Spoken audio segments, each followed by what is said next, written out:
Seth, it's Seth. Oh my, and Clayton, Seth and Clayton. Oh my goodness, how are you doing, my dear friends? It's so good to see you. It's so good to see you too. How are Oh you my, doing, I Daniel? am good. They decided to tell us you're going to lose electricity for 5 hours randomly. So okay, that was cool. Here we are. So we got through that. I always have a moment when the electricity comes back where I'm like, here's the part where the water pressure's gone. Here's the part where the router never works again. Okay, let's find out.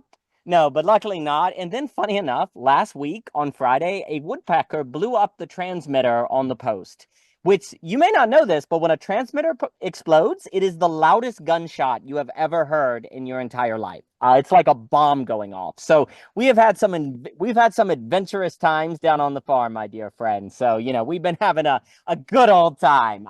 But I hope you are well, Clayton and Seth. I hope everything is good with both of y'all. Yeah, well, you keep changing the time of the next that I can come. That's great. Delightful. No, I feel the exact same way. So it's worked out very well. Well, I'm interested, gentlemen, what you've been thinking about. We have a short story fiction collection coming out on the 11th that Michelle and I have worked on. We actually started OG Rose as kind of creative writing and fiction back in 2011. So some of the stories are 13 years old, and so we've been editing that. So our mind has been in the realm of the arts a lot, and fiction and story and stuff like that. And we've also been at Mr. Jockin. Good to see you, sir. We've also been thinking the social coordination, and different stuff like that. So we've been thinking a lot of fiction and storytelling to get ready for the collection coming out. Which the other thing that is really funny, I will say this, like one of the, you know, in a way, like it kind of makes me think, Seth, on your emphasis on the idea of how we think, but until we like think with the whole body, there's a real sense in which we don't think. One of the ways that I think literature and fiction is really good is you start to realize that, oh my gosh, these words don't actually describe anything. I think I'm making a good description, but all I said is there's a hay bale on a hill, which isn't actually a good description at all. It's kind of an abstraction. Nobody experiences hay bale. You experience yellow threads in a roll that smell like autumn as the grass is dewy underneath it. It's like, oh my gosh, how often do we actually ever describe anything? How often do we actually have sentences that can help a movie form in the head? So I've been thinking about the interesting dilemma of when you read a sentence and you know what you're trying to say, so you think the sentence correctly conveys information, but actually the sentence doesn't at all. It's terrible at description. And then it's like, man, how often do we use words well at all? So I've been thinking about that a little bit and how great it is to have electricity and stuff. But I'd be curious what anyone is thinking about at all on this lovely evening. Oh, and I'm also trying to figure out why they continue to set the freaking clock back an hour. I will never figure this out. As much as I enjoy it being dark at 5 p.m., because kids love it when it's dark at 5 p.m. It's like, go inside, kids. There's no more happiness now until May. So we shut the door, and you like whose idea is this? Can we Mr. Clark was saying, let's just cut it down the middle. Let's just move it 30 minutes and then never touch it again. Because children resetting their sleep schedule when you have to turn the clock back and forth is like no one who favors this policy has children. None of them. No one thinks this is a good idea. When you have to like spend 2 months getting kids to adjust their sleep schedule only in time to leap forward again. But anyway, I'm curious what anyone is thinking about it all about absolutely anything. Well, what you said about when you use words, how difficult it is for the words to mean for the other what you want them to mean. That's definitely something I've been thinking about recently. Yeah, so I have this focus on the body, and it's interesting because what I've noticed is like I posted something on Facebook recently where I tried to sort of orient to the body, and then the first problem I ran into is I kind of wanted to say with a series of words something that would get someone to orient towards their body and feel something. Mm. And the thing that I wanted to say was feel your feet on the ground. But then I thought, I don't know if they'll be, maybe they're sitting with their legs dangling in the air. Like, so then I tied myself up in knots, and I sort of said, feel that your body is supported by the earth. Mm. Mm. which is not a good substitution for your feet are on the ground, because your feet are on the ground. I'm literally, what I wanted to refer people to was that feeling of contact and pressure, and you can feel it. And so the statement I wanted to make, which was intended to be provocative, was, I gave two statements and I said, which one is more true? Your feet are on the ground, or 2 + 2 = 4? And so my assumption was, if the reader has their feet on the ground as they read this, that both would strike them as being true. And then this question about which is more true would be kind of funny to them, but not knowing how to answer it, they would sort of have to find an answer. And the way that you just find an answer is more through the body. But of course, I wrote instead, I said, is it true that your body is supported by the earth, or 2 + 2 = 4? And then all these people responded about the laws of physics and gravity and the earth pulling. And I was like, oh no, it's like, and so now we're having like some argument about how gravity works, and no one's feeling their body, and they're, making references to, I don't know, Stephen Hawking's or something. And it's all great. And it's true that, there's an argument that the earth supporting your body isn't an accurate sentence, but it wasn't even what I wanted to bring up. So, and then I thought, okay, how can I do this over? And so I wrote something else a little while later, a different thing. I asked people, where are your arms? Are they on the front of your body, on the side of your body, or on the back of your body? And then I said, don't answer with your mind, answer with your body. Now, I know it's a funny question, but I got all of these answers. And for me, the answer would be, which of those ways of locating your arms results in the most functional use of your arms? Like if I said my arms are growing out of the top of my head, it would be really difficult to use my arms well. But if if you're a child drawing a picture of a person, you put the arms on the side, but your shoulder blades are hanging off of your back and your arms come out of your shoulder blades. So if you wanted to reach up onto a shelf and you thought that your arms were on your back and you actually felt it that way, the movement of your shoulder blades would be simpler than if you thought your arm was coming out of the side of your body, which anyway, you can see I don't even know if I'm making sense to all of you, but what I was trying to do, and I don't even know if this is a task that is possible, is I was trying to write something on the internet with words that would help a person become more functionally related to their body. And I was like, wow, I'm tying myself in knots, and then not to mention the fact that people just have a sort of a concept of body when you say body, and they so it's just, but I'm really interested in, pushing through this, because like, as for the conversation we had, not pushing through it, but in other words, I have this interest in figuring this out.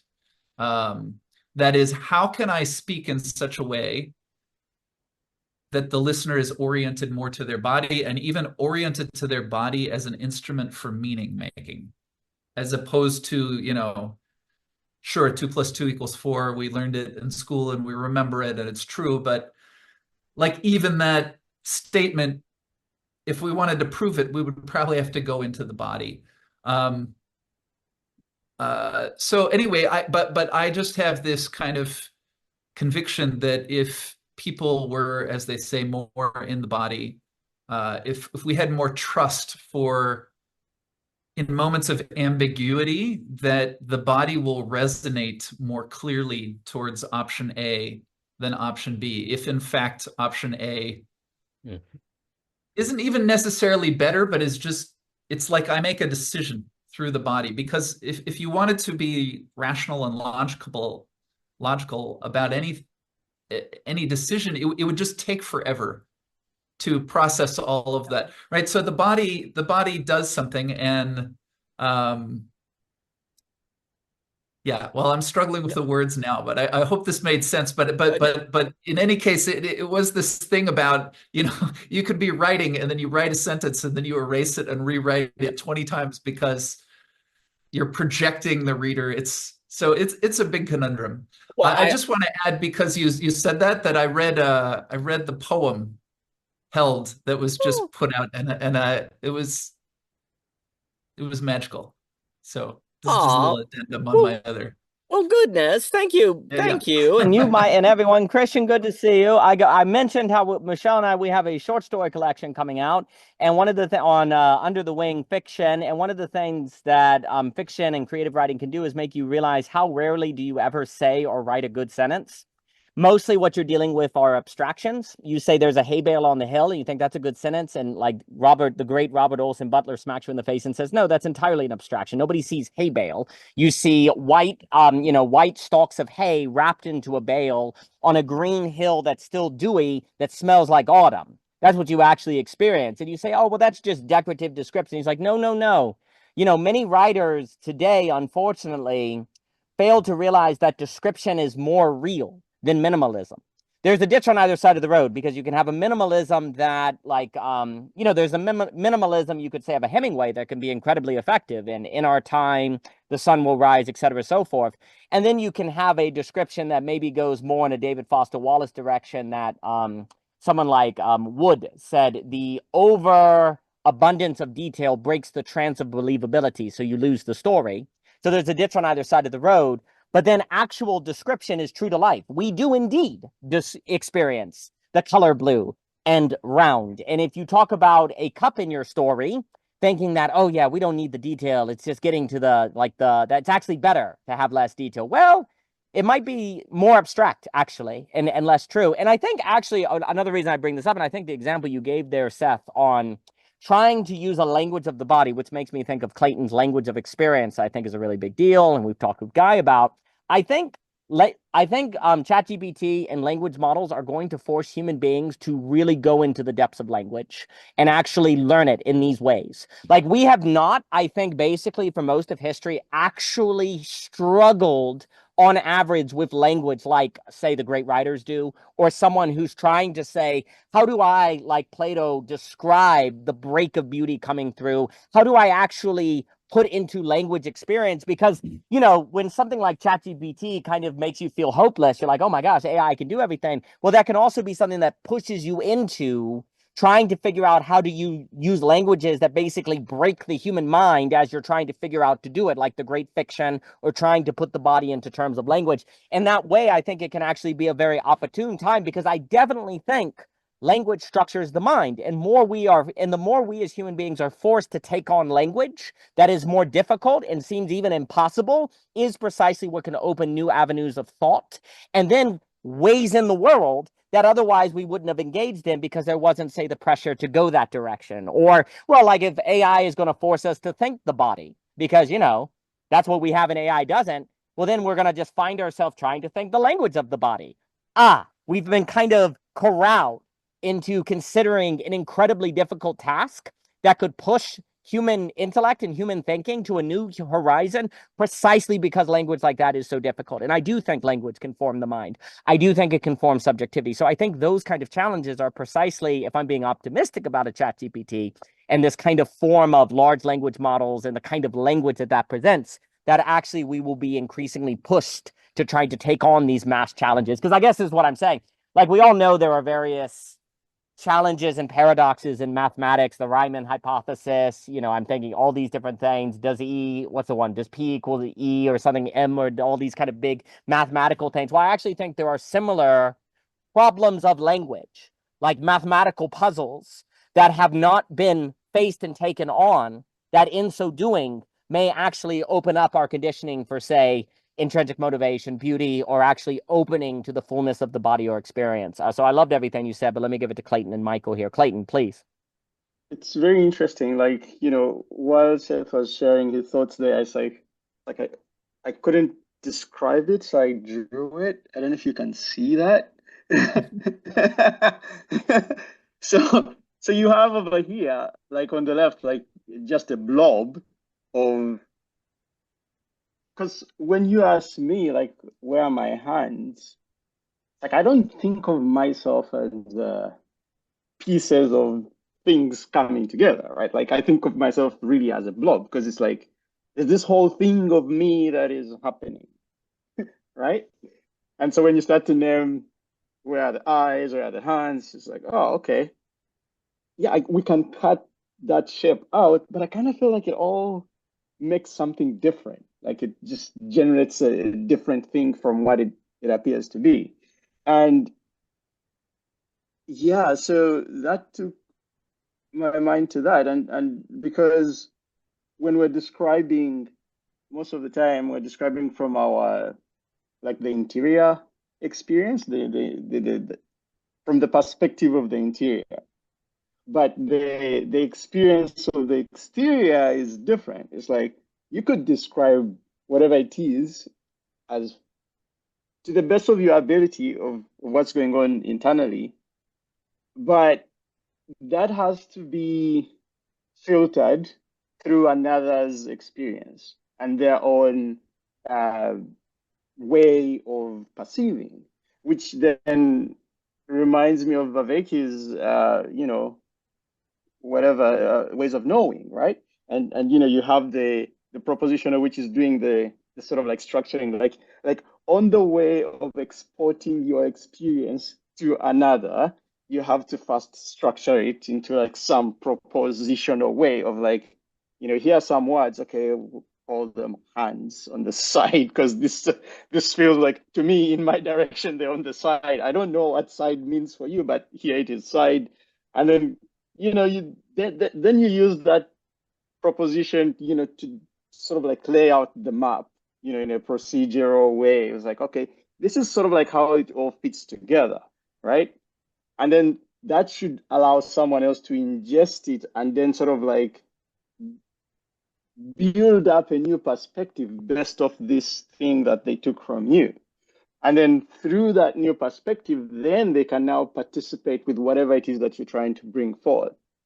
And it's interesting, but by that point, it's not what you put out. It's at that point, it's kind of like they've reinvented something using what you gave them to sort of get a glimpse of your experience for themselves. And I guess that's why, like in a scenario whereby if it's really close in accuracy, those two people like they kind of go beyond the language, and those are like, yeah, oh, I get it. That kind of like lands in this way, and then they describe it back to you, and then it's not exactly the same, but it's pretty close, and you kind of like know that you're close neighbors from that experiential space that you're both referring to. So it's complex in that way, but it's also quite fascinating. Like you mentioned ChatGPT, Daniel, and it reminded me of there's a recent animation movie that came out called Wild Robot. I think it's based off some old story about a wild robot, and the robot is trying to learn how to become a mother, and it consults a possum, and the possum goes like, "No, you just make it up as you go, right?" and and so it's training this goose on how to swim, and it only knows how to teach swimming just how humans swim, and it's teaching the goose to use its wings to paddle and swim properly. But that's not how geese swim. Like this is not how they apply swimming. And so it really did its best to pass on that perspective, but that did not fit the body to which this had to be ingested and operated on. So yeah, language is a big challenge. It's hard. I'll end it there. I'll pass it back. No, I think it's magnificent. And I think that the woodpecker that blew itself up on the transformer needed a wild robot to actually teach it how not to be a woodpecker doing that versus the reverse. So maybe that's like the silly woodpecker sequel to the wild robot situation, different things. Well, I mean, one of the things that I think, if we are in an age, because obviously one can mention the fascinating political tensions that the world are in right now, I think all of this all speaks into basically we are in an age that kind of calls for a new way of speaking. I think most of speaking for history has been informing. I'm going to inform you of the right position. I'm going to inform you of what to think. What would it look like to have language and ways of interaction? Language as inviting.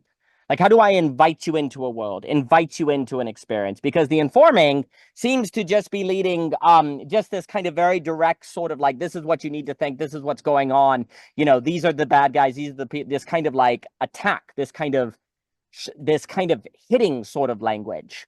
What's so interesting about great literary language is there's more of a kind of invitation. Come and enter into this world, or come and enter into the experience. Well, actually, let me like have you as an invitation into thinking that is based on the body, right? And I do think that we are like politics, economics, society, all of these things are going to carry with it the character and quality of the kind of language that people carry and what they think language is. Like, what is politics before it gets to the legal area? But the way, like a communication, some sort of conversation, some sort of interaction, right? Like if I think of democracy in the Tocqueville way, again, it's a lot of that. So is there a way to think about how we can learn to do language in a manner that is actually more invitational, as opposed to just merely pointing information? Because it doesn't, like, information does not seem to be what moves people into new modes of being or new ways of community or new interactions. And so I look at the language of the literary people. I look at the language of the poets. I look at languages of experience. I look at people trying to communicate thinking of the body. And I think as a very practical skill, honestly, language is a practical skill. Like, these skills have something to do with moving to a kind of language that invites people into new modes of being versus I'm going to tell you the way you should live. Isn't that interesting? Like, what's the difference between telling someone, hey, this is how you should think, this is how you should live, these are the bad guys, these are what you need to do, versus let me invite you to having an experience or seeing something that will emotionally communicate to you a different way of being. There seems to be a subtle difference there, and it is the difference, again, the difference for me between literature and, say, nonfiction is the difference between informational language, informing, and inviting. And I do think art and literature and things like that in inviting people have a way of transforming human subjectivity that is very deep and profound, that is distinct from informing. So I have been thinking of that as well in light of political, you know, we have the short story coming out. Obviously, there's this kind of notion of the polis and different things. So I've been thinking about that, but let me give it to Michael here. Yeah. What you were saying about, writing and realizing how difficult it is or how rare it is that we write good sentences. I'm writing a short story right now, and it's in its very preliminary stages. And yeah, like there's this constant tension between wanting to just kind of label a sycamore tree as a sycamore tree and move on and describe it in like the level of like kind of sensual like detail and like subjectivity of how I'm imagining this. I think it has to do with like the encounter, right? Like what, Vervaeke and others talk about the encounter, like how I'm imagining this character encountering the sycamore tree. And it's like, will the reader like care? Like, will they care about all that detail? Will they just want me to kind of just move on and like get to like the meat and potatoes of the story? And so it's like we have like this idea that I think in stories and in narrative, like our audience's attention span is lower than I think we give them, like that it actually is, and we give them credit for. Like I just, whenever I'm writing, I'm like, if someone's reading this, like, are they just gonna want me to get to the point, like, and just like that feeling that description is somehow the enemy of like brevity and conciseness and clarity and all of this. And then I think that goes to this idea that like language, and a lot of philosophers and psychologists talk about this, like language is like most people use language either transactionally, so it's like, what can I get from you, asking for directions, asking how much something costs, like it's just a pure information exchange. And the whole dimension of connecting to a deeper reality and bringing people together and exploring subjectivity in the nature of the universe. It's like that's either something nobody really knows how to do, it's too complex, or like the space has to really be appropriate for that. And most spaces we find ourselves in, we either just don't have enough time, or it's just not the right setting to do that. And so I think you're just left with, what John talks about with the propositional tyranny, where it's like you're just left with information, and that's all you have. And one last thing, and then I'll pass it back. What I was thinking with what you were sharing, Daniel, and then kind of mapping it onto everything with the election, like I think Democrats thought that they could win with just purely information. Like they thought, okay, if we're just like the party of sensibility and like credibility and like, just kind of policy, although, a lot of people from the right will probably say, well, the policies weren't even that enticing or substantive. But I think they just really failed to miss the like whole like importance of like having a like connective mythos and like some type of vision for the country. I was just listening to a great conversation between Brennan Graham Dempsey and Layman Pascal, like breaking down the election, and yeah, it was fantastic. And like one thing Layman was talking about is like um Trump, like one of the crazy things about Trump is like everything that you think would be a failure, he's somehow turned into a success. Like, not having political and military experience is like, would once be like laughed off as like, okay, well, you don't bring any sense of credibility, like, ethos to this position, has been turned into a resounding success because people are attracted to this anti-hero kind of outsider, like non-establishment guy. And so there's a lot of things that he was able to capitalize on. And the Democrats like keep kind of turning out the same the same type of candidate. And I think what they're missing is like how to actually galvanize and mobilize people. And it's like, and it's through language, and it's through yeah, I mean, not just the language of information, but the language of like kind of hugging on people's heartstrings, and like the language of persuasion and all of those things. So yeah, I mean, it's wild times that we're living in, but I think the antidote to a lot of like our existential dread and like despair is language through this different way of using it. No, beautifully put. And Aspasia, good to see you. And Alex Ebert, it's good to see you. I enjoyed your conversation with Jim Rudd, and I think that's actually quite relevant. One, I want the Google Maps that's going to take me to a random location. I think that's grand. But it is interesting how the idea that the suboptimal actually opens up possibility, but we tend to have a tendency toward optimization and effectiveness. Is that not what occurs in language, where you say, well, I better not describe the sycamore tree. I better just say sycamore tree. I better not have a literary language because that feels suboptimal, right? You've kind of been trained to think of just the information language as most optimal, which ironically actually leads to a harmonic, everything is equilibrium. Everything is the same. Everything loses the dynamic, right? That's one of the, I think, there's something true about realizing, hey, I don't want to just have overly orient language in my story. But then actually, if it's overly, it lacks any description, then it can't be suboptimal and it can't be dynamic, right? That's what's so interesting here. And I think also like that art of language that actually is taking the risk of the suboptimal, the risk of the description, the risk of bringing in the personal story. If you do not take that risk, because I was thinking with Ebert on the conversation he was having with Fred, how there's always a risk to the suboptimal.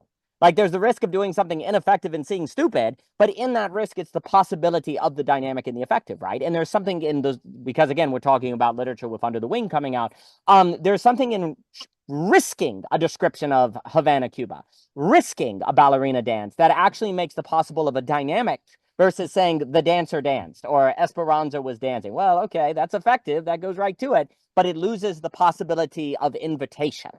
And if there is something now, like basically, I think it's just what you said, like I do think it has relevance for things like politics or democracy or things like that, because basically, if you do not take the risk of the suboptimal in the way you converse or talk about things, then basically the most effective language will win. And the most effective language is always probably going to be an us versus them, making a sort of scape, like kind of extreme language, kind of emotional, intense, sort of like we got to stop them. It's going to fall into what? The bad literature that just you sell at CVS or something, right? Like that kind of story, like it's bad storytelling. What is bad storytelling? It tends to be very efficient and it tends to beat on all of the worst tendencies of human beings. There's a sensationalism to it. There's an extremism to it. There's a kind of, it becomes a story with lots of violence and guts and stuff, right? Well, that is kind of where you're going to end up if you don't take any risks of the suboptimal. Like I'm going to risk trying to describe the body in language, like Seth was saying. I'm going to take that risk, which is going to risk being suboptimal. But because it takes that risk, it has the possibility of a certain dynamicism, which that word is always so freaking hard for me to say.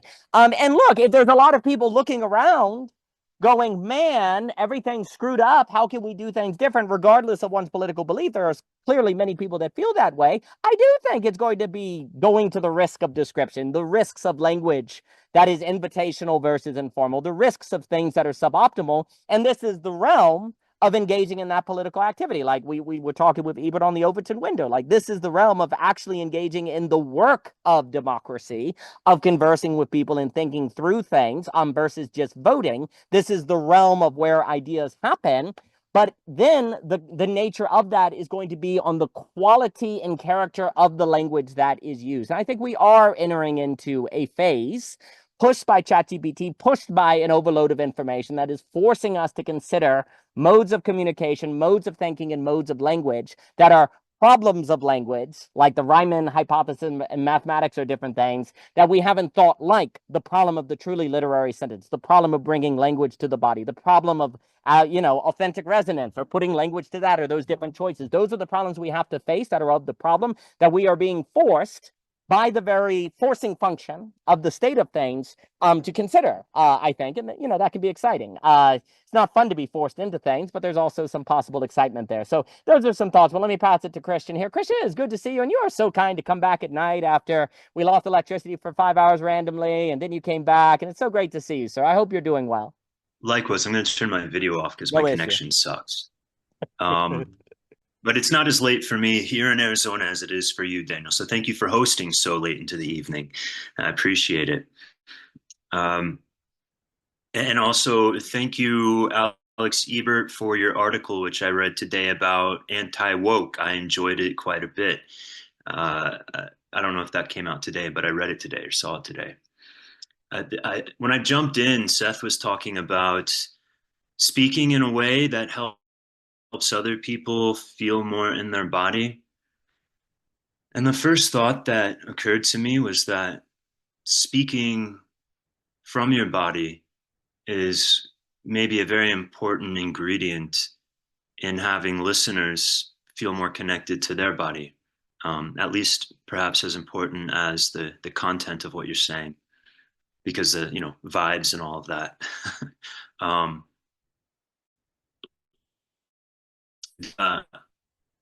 This question of language is something I was thinking about today. I was on a podcast that I really like called The Great Simplification with Nate Higgins. It's if you haven't checked it out, I recommend it. And he has some questions he typically asks at the end, and one of them, I mean, they're kind of almost so general in their nature, but one is, what do you care most about in the world? And my answer eventually got to, among other things, but the one I focused on was art. And I think it's I wanted to put attention on it because I think it gets often left out of the conversation of, how do we sense make all these big problems that we see in front of us and in our lives and in the global futures and all of that. Because we relate to art so much as consumers these days. And it's like a fun thing and it's entertaining. Maybe it makes us feel some feelings, but we often don't see it as part of a greater solution, so to speak. But I think it has to be. And I think if we don't have art as part of the solution, we're not going to have a solution that works. And it's partly because of what you guys were talking about. It turns the professional. It can help us get in touch with our bodies and our feelings and our subconscious and really who we are in a way that information and concepts don't necessarily do. So I don't know. I'm not sure what that means, or I should say, I'm not sure what that's going to look like. But art is, I think, ready to play an important role in steering culture forward in important ways. And one thing I was thinking about, and actually on that podcast, one of the questions he often asks, but we had to cut it a little short, was like, what would you want to talk about? What's your ideal like topic of conversation? And because I'm a fan of his podcast, I'd already thought about my answer in advance. That never got asked, but my kind of slightly left turn answer, non-traditional answer, was to propose something I'd been thinking about as a conversational modality, which is a series of, I guess, we-space technologies that I'm a fan of. And some of you, well, I don't know if any of you are familiar with Ria Beck's collective presencing. I so appreciate that system for communicating and bringing people together, because even though there's plenty of propositional expression there, the fact that no one is beholden to trying to string a conversation together brings this element of expression into people's statements that you just don't get otherwise. You have this freedom afforded to you to say what's, so to speak, most alive for you, and not worry that you're responding to what the last person said, not worrying that you're doing a layup for the next person to speak. Just this is it, and so that and I think people like it, and I liked it so much because of what the magic that happens when you're afforded all that possibility because of that simple limitation. And then as part two of the sequence of a novel conversational structure, I like Forrest Landry's EGP, where the kind of driving constraint is that we're generating questions. And that's similarly a novel, and it generates local noosphere. I feel like that's too wordy of a way to put it, but it creates a conversational vibe that's very different because it's, I think, like you're saying, it's a more invitational way to communicate.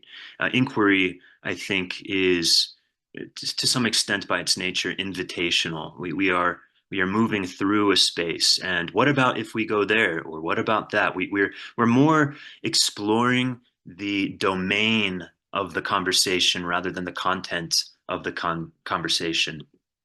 And then I would end it with something that probably most folks don't know about around here, which is something called strategic doing. And I won't go into the details, but it's basically like a quick and dirty way to get a group of people to put a action plan together. So this would all be in the context of trying to address some project or problem that needs to be worked on.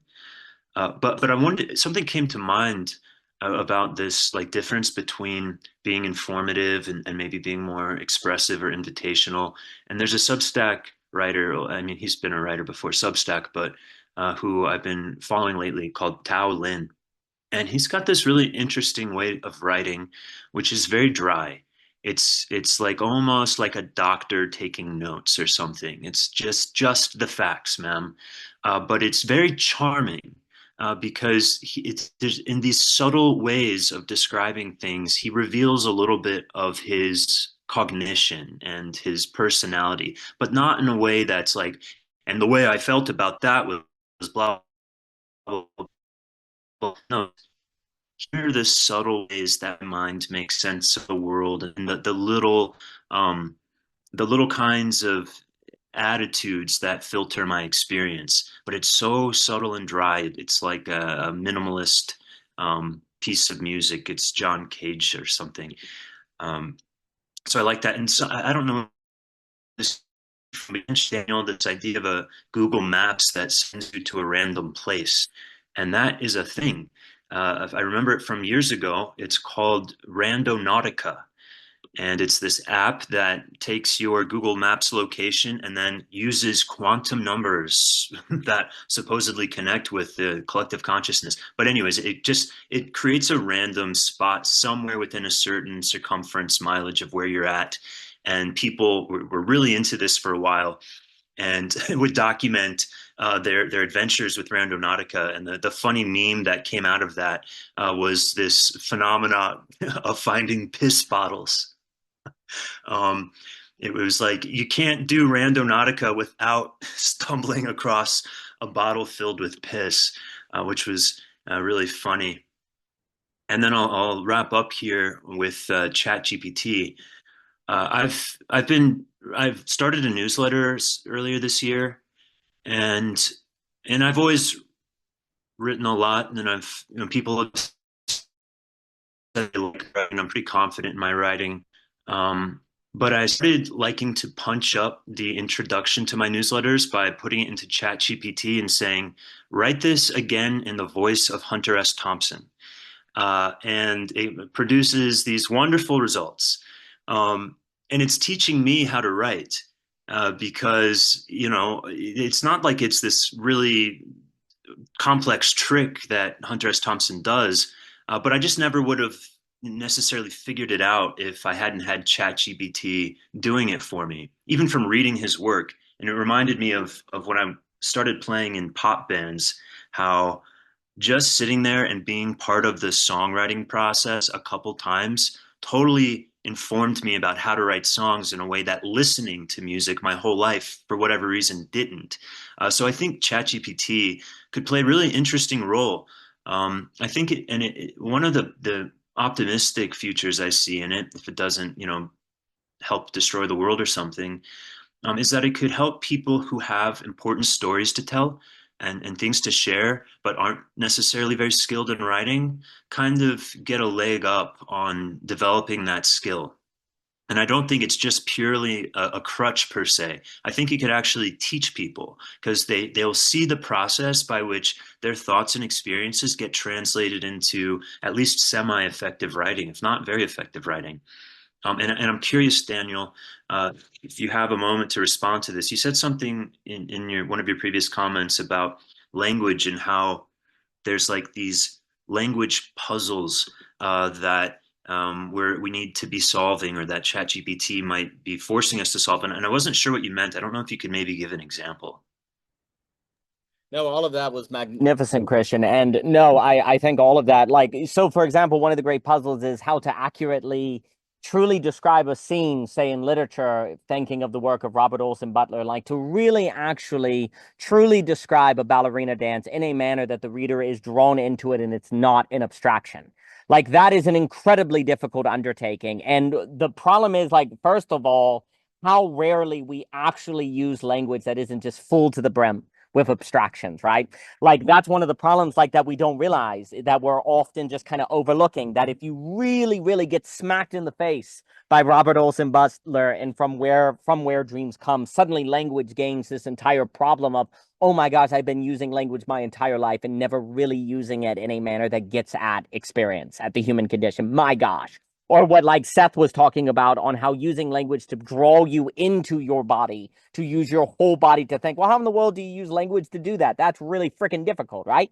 Like, and yet those are the kind of things we need to think, right? Like, or how do I use language to act? Well, let's take Tolstoy's a great example. Like, what is art? His essay, like from Tolstoy, where he says, okay, art is about communicating the original emotion that the writer had when they went to write. And you say, well, that's simple. That's not so hard. I can write something to make people sad. He's like, no, no, no, no. I mean the like inspiration itself, like the vision itself that you had that sets you out to do that scene where they're cutting the hay in a Karenina that I always think about. That's what you're trying to do. And you say, Tolstoy, that's impossible. And he's like, yeah, that's like the problem, right? That is the kind of thrust of what Tolstoy is going after, and yet there's something like that's fundamentally impossible about it, right? Or, you know, pointing to beauty, that must be a strike, as Mr. Jockin teaches on, like language that actually successfully points you in the direction of that orientation. These are incredibly difficult problems. And certainly, obviously, human history is full of people that have taken them on, but have we collectively like really collectively orbited that problem and tried to work in that way? Those are the things that I think we'll have to like more and more do, or should do, because I think it invites, like in learning language, one, like Rita Dove stresses, to learn a language is to learn a world. Like you actually gain an ability of experience that you otherwise would not have without that language. And I think that's going to be a lot of what we need to do to use language in that way. And I look forward to that podcast. I'll pass it to Seth Ebert and then Mr. Jockin here. One of the things I think about with degrowth, and it's actually interesting because like with Ebert's the emphasis, and I enjoy, and also I meant to say, Michael, I'll have to listen to the Dempsey and Layman Pascal. I enjoyed. Brendan had a lovely talk with Rudd as well. That was quite lovely on his new book that I just got. And Layman also talks about Gurdjieff and new practices and breaking out of these kind of structures, and he has an interesting book too, right?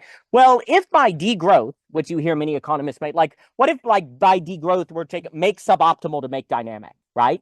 Like by degrowth, you mean actually real growth, because what you're doing, like this problem of growth that eats the planet, destroys all the resources and everything, right?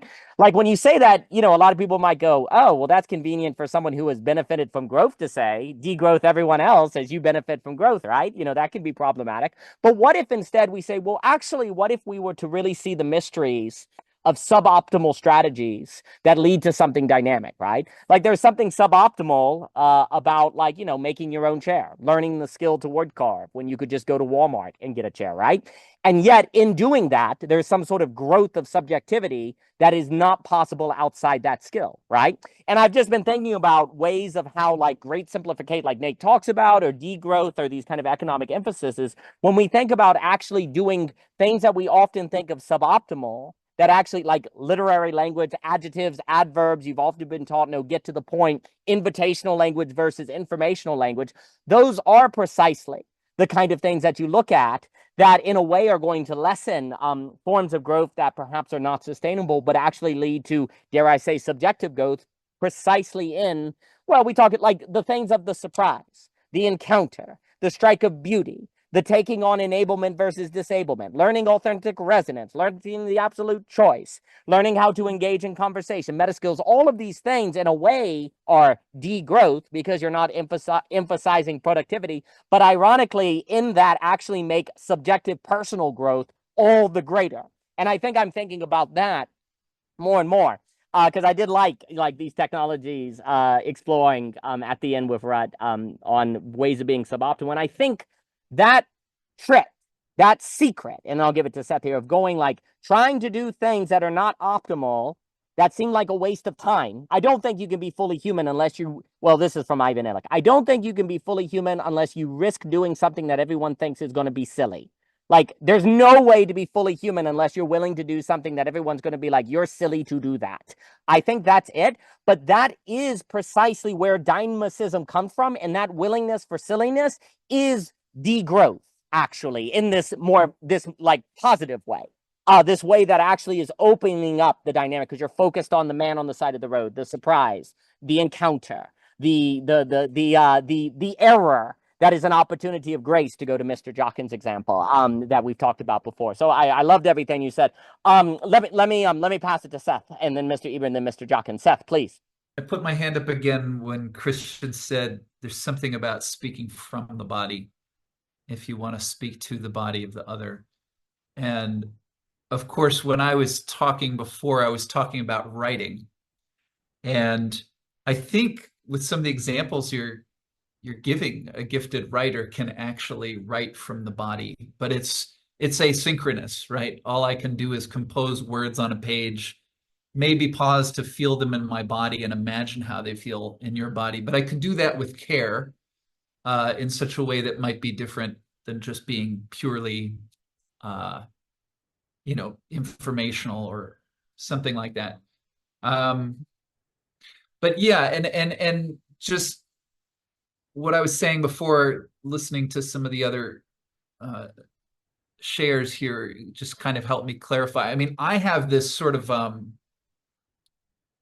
conviction based on my own experience, where I trained in teaching the Feldenkrais method, a practice of embodiment. And so when we spoke about language in the training, it was like, well, if you say this, the students will be confused and they may do this, when in fact the movement that we're trying to get them to do is this one. And we would like for them to notice this feature of how the body works. And so in order to orient their attention, if we use this word, we're likely to, misguide them, versus if we use this word. And there were other things like there are processes in the Feldenkrais method where you lie on your back for 45 minutes and you do little more than eye movements. And because your eyes are at the center of your attention, it can actually radically change how your whole body feels. But once my trainer said, if you teach the eye lessons, make sure to speak loudly, because people also just fall asleep, right? So it occurs to me that in some of the different angles on how we speak and how we write, like what Michael was talking about, like how much description do you give of the tree? It's also like you're conducting time for the person who's listening or who's reading. You could talk too fast, you could talk too slow, or you could, as you were saying, Michael, you sort of like, come on, I want to get to the story. Like, why are you keeping me next to the trunk of the tree? When I teach a class, of course, I might speak and then leave a long pause because I'm just pointing to something. But if I move on, they'll never find it. So I have to then leave that space. I'll make one little jump to the political scenes.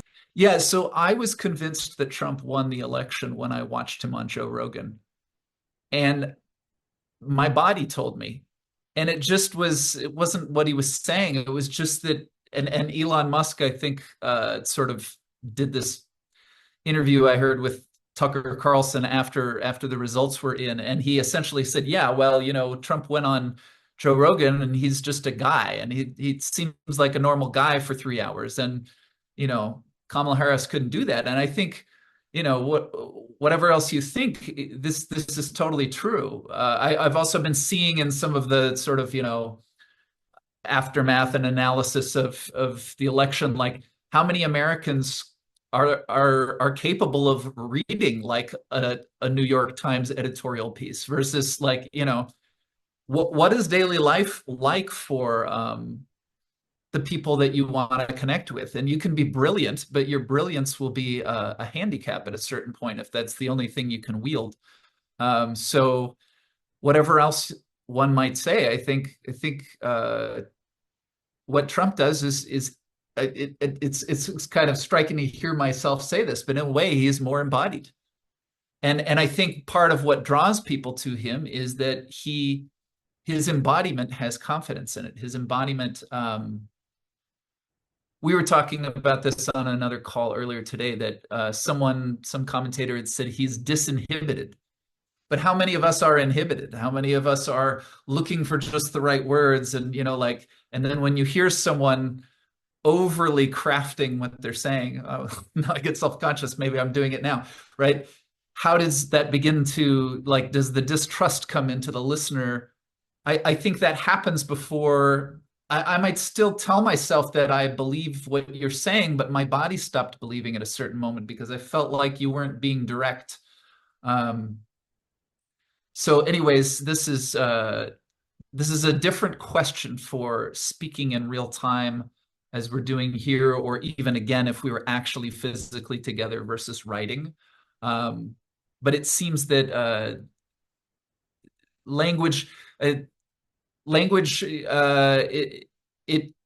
influences attention, like moment by moment. So I'll stop, and I'm about to go, but this has been wonderful to be here again. Well, it is wonderful to have you here. And no, I think things like the body are things we have to think and take very seriously in the way that we use description, in the way that we carry ourselves. And unfortunately, people do tend to make decisions simply by the way something looks or the way people act. This goes all the way to Nixon and Kennedy and different things. And these are things that are especially pronounced in a world with Zoom or podcast or all of those different things, right? And carrying ourselves. And like Christian was saying, that art will make the future. Well, one of the reasons is because there is some sort of inviting into, well, it's the permissionary, I know is the term that's been used on the idea of, oh, I am being invited to be uninhibited.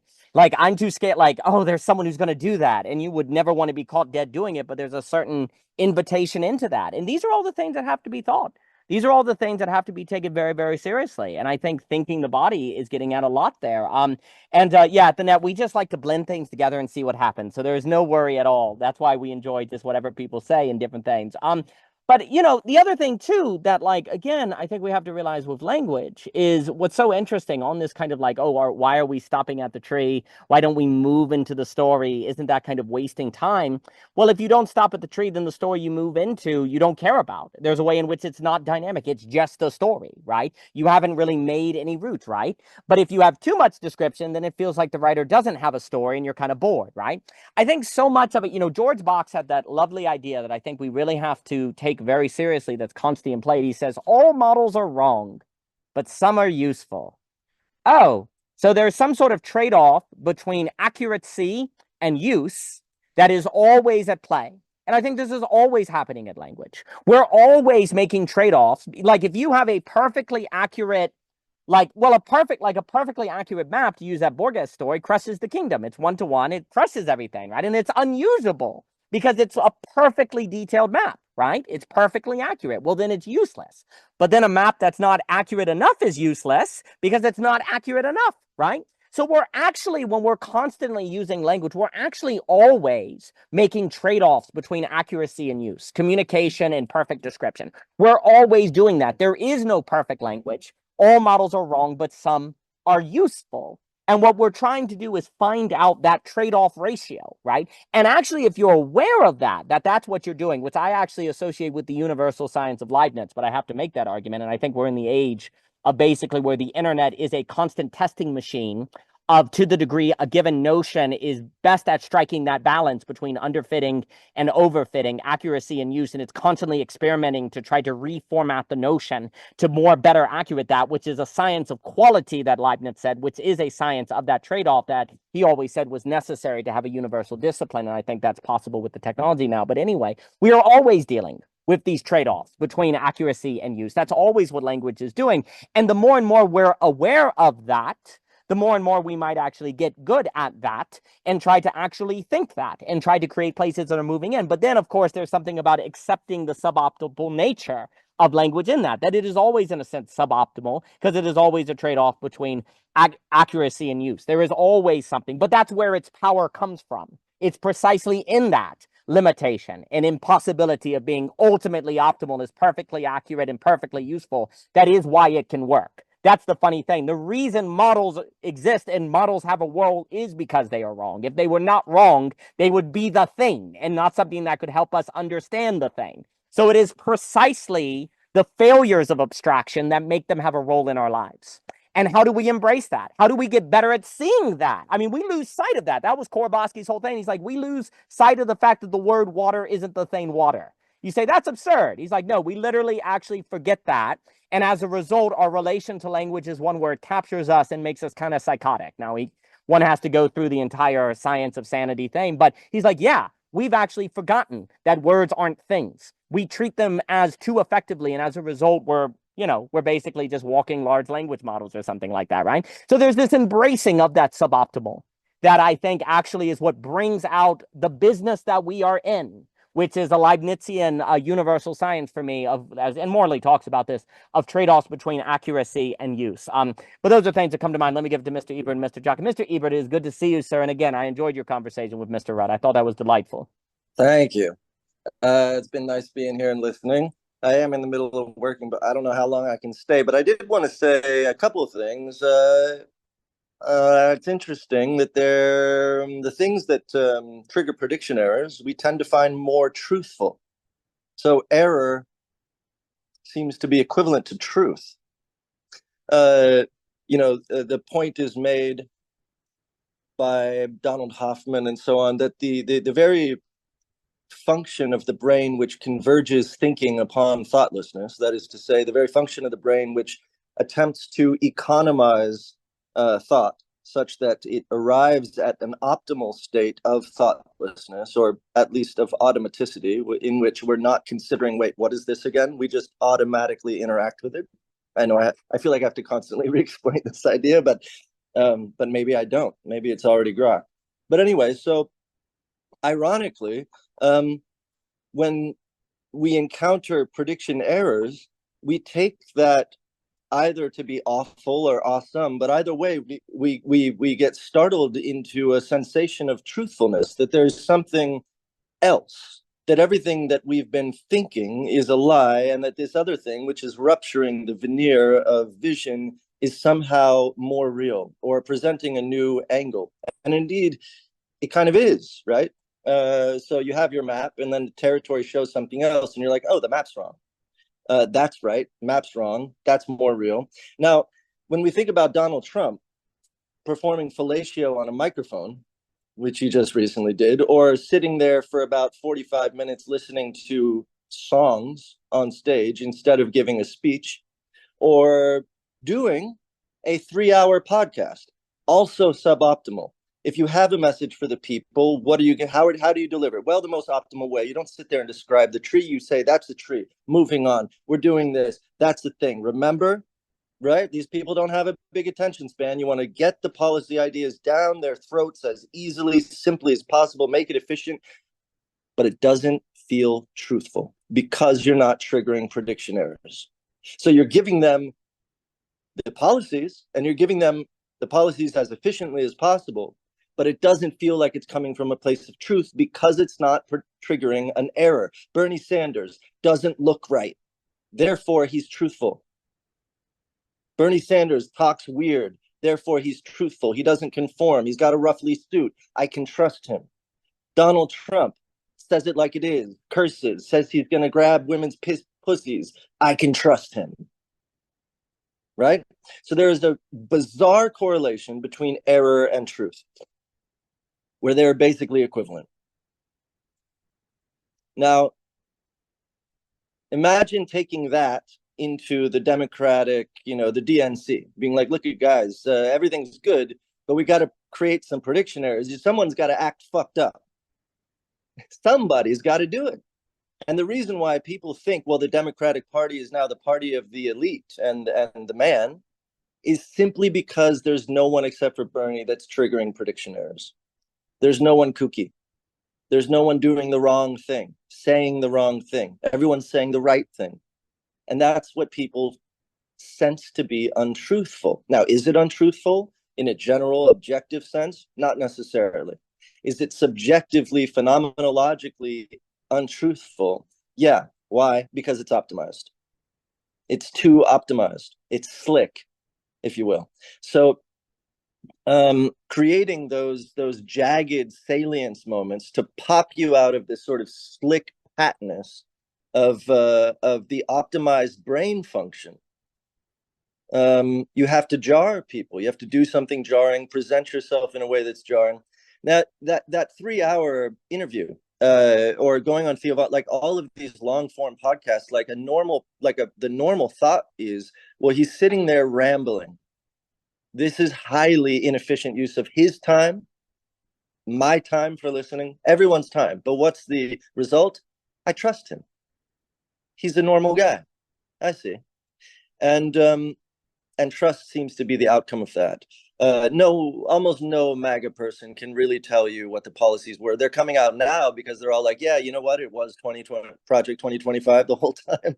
We just didn't want to admit it, but that is but nobody before that really could tell you. They're just like, yeah, immigration, strongman, whatever. Anyway, ironically, on the flip side, and Trump, not that Trump has figured this out, but he has figured it out. You present people with prediction errors, right? So you present them with truth. Then you say, as part of that, I'm going to solve everything for you. You won't have to think. So you present them both with prediction errors and with the most economized form of government, which is I'll do it for you. Don't worry about it. Stop thinking. I got it. Shut the fuck up. I got it, baby. Relax. And that's ultimately like if we're to think, well, the brain converges, thinking converges on thoughtlessness, well, then government converges on dictatorship or some automatic. I mean, it could be a sensocracy where everything is sort of like automated, AI, whatever. But some minimum viable effort, minimum viable governance. And it's sort of, it's interesting, and I have very personal experience with this because I poured like $250,000 into a direct democracy app. And I built the app. It had every single bill coming through Congress. Anybody in any constituency could vote on it personally. And then I had a super PAC and PAC that signed up 8 different federal congressional candidates to abide by the will of their constituency. So if a constituency is saying this bill, that bill, yes, this bill, no, this bill, yes, they pledged to be proxies. So I called the whole thing proxy vote. And I had a couple, like 8 different federal candidates. They were easy to sign up. I was like, oh, it's going to be hard to get these candidates. A cinch. It was really hard to engage? The people. Why? Because they had to look through an app and actually read bills and then make decisions. Forget about it. And I hadn't grokked it. This was 7 years ago, and I wish I had done it after studying all of this stuff. But it was an eye-opener. Anyway, I guess that's all I have to say, except last thing, artistic and writing, and the idea that Tolstoy, I guess, was it Tolstoy? Tolstoy, I really resonate with that. I write a lot. I've been working on a novel for the past 10 years. And if anyone's been working on a book or a novel for 10 years, especially a novel, or a book of poetry, I suppose, could work. The best part of writing is maybe that first half an hour of burst where you're like, I have to write. And everything that's coming out is like a force of the body. It's a force of nature. And what I'm communicating is not, oh, do I stop at the tree? Do I not stop at the tree? I do what is pleasurable. There's almost like a jouissance to it. It's not for you, it's for me. You know what I mean? And I think as soon as we start thinking about the audience, we're already fucked, and we're already optimizing, and we're already thinking too much. You can do that later, give it to the editor. But that impulse, it's like, what is it about the tree? Do I do this? Do I that? Do whatever brings the joy in you as a writer. Forget everything else. Do you know what I mean? Anyway, and I think that applies across the board. I'll leave it there. Magnificent. No, the What is Art by Tolstoy. I actually think what would be a lovely, I'm sure somebody's done it, I just haven't seen it, like an anthology that brings together a number of great writers or thinkers who have actually have a specific essay about the creative act itself, not merely the role of art in society, or say like what is great art, but like the phenomenology of the creative act itself. I think would be a tremendous anthology. People like Rookmacher, maybe, obviously Tolstoy, but that would be pretty fascinating. Like the phenomenology, we've talked before, I've talked with Luber about the phenomenology of the artist, but that creative act, I think, is fascinating. I loved everything you said on well, you were mentioning with Rev, right? Like with the universe is just trying to find the most effective way to heat death, right? And all of the dynamicism and complexity in the brain are actually on the way. of the efficiency of burning itself out, right? All the dynamism, everything, it's just a really effective way to burn everything out. And you go, oh, well, that's sobering. But, you know, acknowledging that is probably really important if we're going to think politics, society, technology, humans, thinking everything. Like if we understand that that's in the background, that everything is heading toward heat, like the most efficient way to burn out, and that complexity actually tends to arise because it's a more efficient way to burn out, well, then you're going to be aware of these potential problems that can arise in different things. It's like the great chemist Michel Planier noted that many of the great processes that happen in chemistry are from a loss of a function. And, you know, that's where Laurent, different people like Deacon or whatever will talk about that as well, which I think is very important.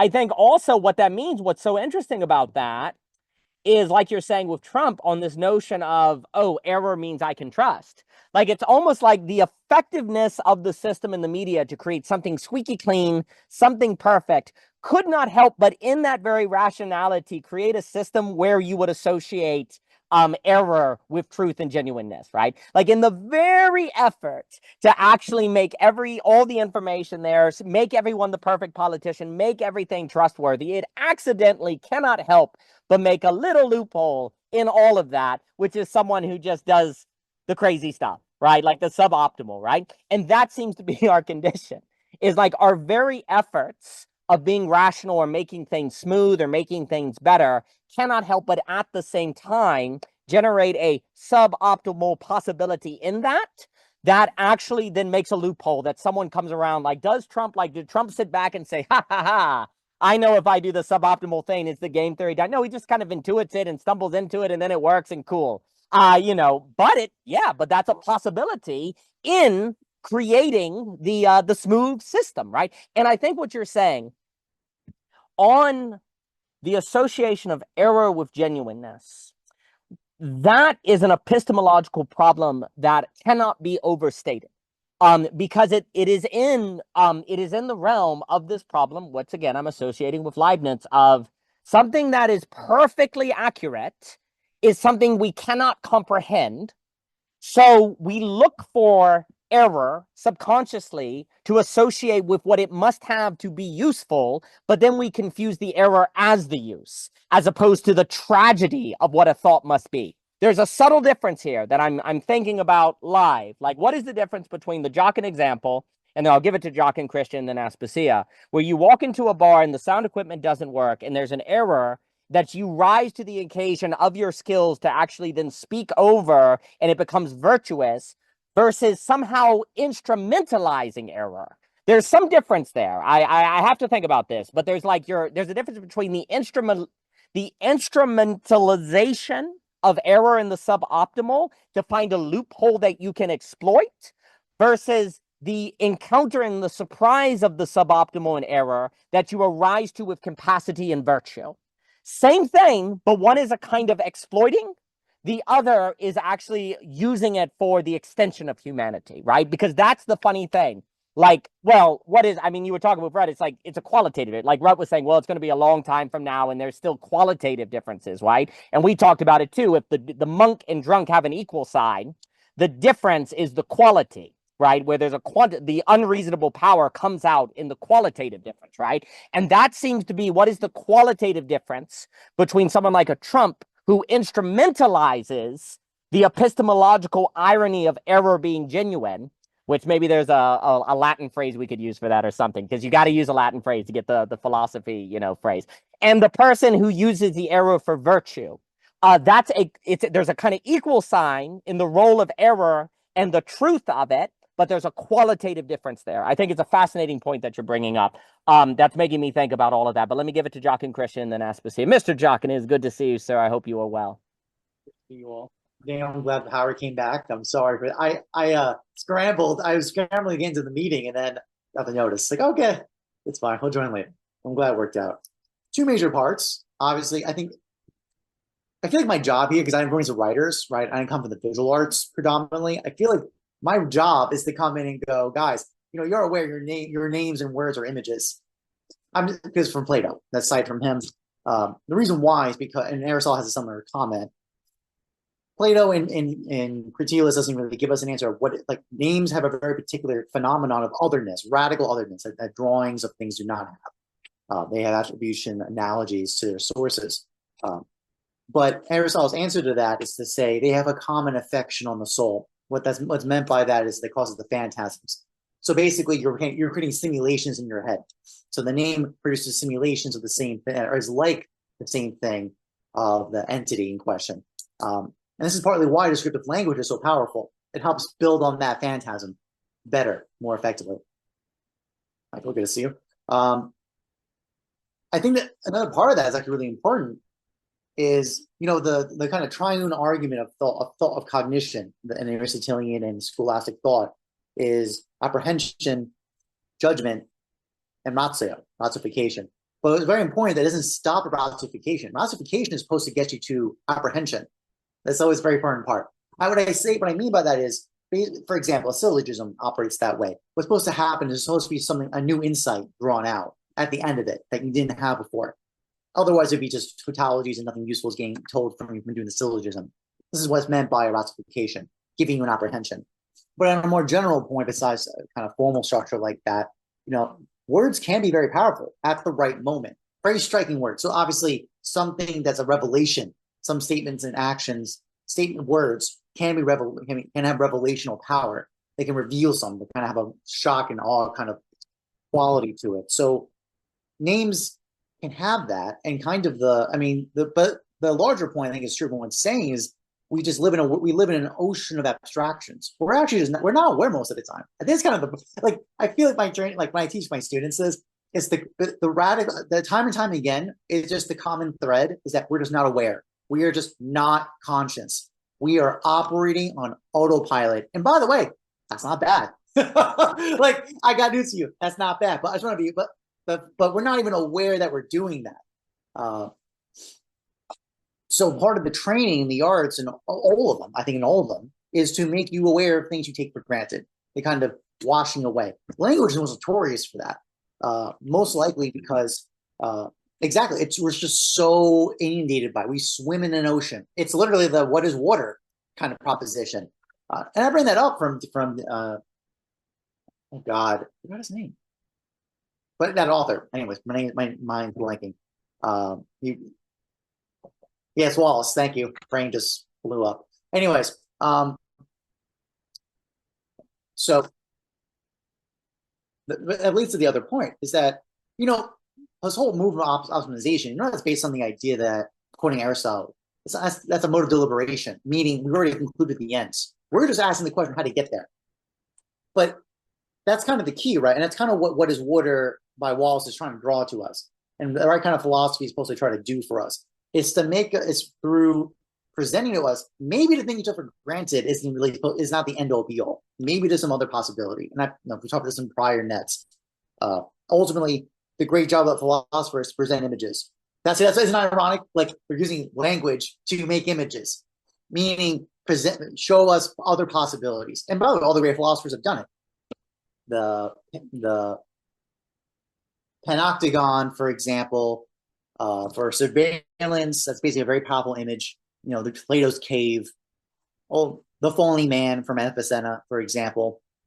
All these examples of images draw out insights. They're meant to be instruments of insight for us to think through. So I just find that really ironic that we get to use language to make images. And actually, the best kind of images actually have an overflow of what we can say about it. Like I was talking to Andrew Luber recently, kind of one of the best signs of the beautiful we can probably say with good safety is that it has this kind of polysemitic overflow of accounts. Meaning you cannot exhaust the account of a great work of art, a great work of beauty in one account.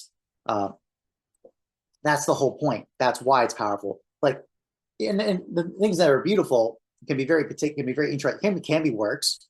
So I've been making a strong argument. I think Better Call Saul with Breaking Bad is one of the examples of it, mostly because it's such powerful account. Like, you can draw out a lot of accounts from that. Platonic dialogues draw out a lot of accounts of that. But that's kind of true with also just the reality in general. The whole reason I can say that is because any living entity has a whole bunch of accounts you can give it. That's the point. You can't just say a human being is, what is a human being? What's a cat? What's a table?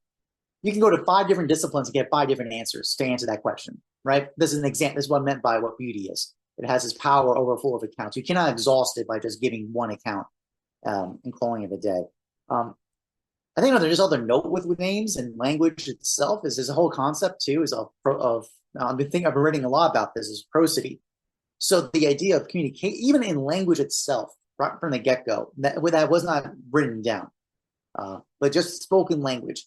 To be intelligible, it requires prosody, meaning you must speak at a certain cadence, a certain rhythm, at certain pauses, and you can choose to communicate emotional content, probably things related to the estimated power. They kind of use the scholastic part, meaning it's the part that attests of either pursuit or avoidance, danger or benefit. Animals have this quality to, our voices can do that, right? It's actually literally the point. That's actually one of the things that are in addition to it, to just the raw content. And that's the point, is that the same statements can have change transforming of emotional value just from where the emphasis is placed, volume, pitch, all those things. And also what's changed, also, by the way, what we emphasize changes the emphasis. This is a great example of the same statement, the same sentence.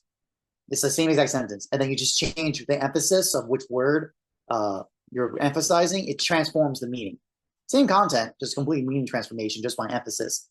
So that clearly shows even in spoken language, it is simply not just content transference. There's some additional information communicated as well.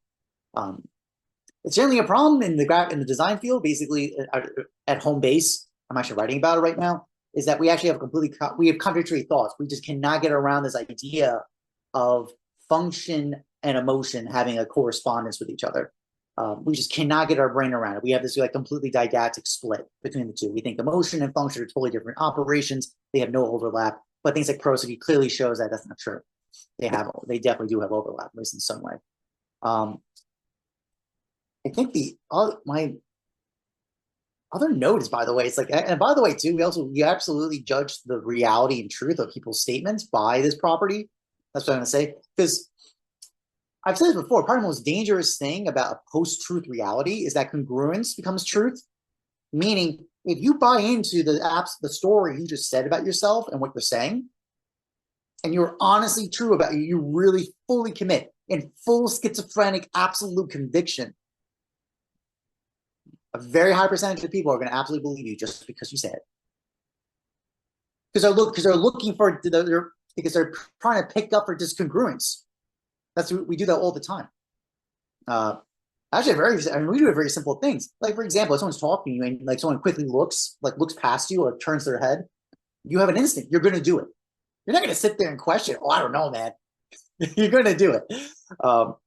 So this whole problem, kind of what's at stake here, part of these properties is this idea of congruence becomes our measurement of truth, or one of our basically our standard of truth. And that's, basically a Napoleonic Caesar figure is a very reasonable argument to say that's what we get when we enter those kind of states.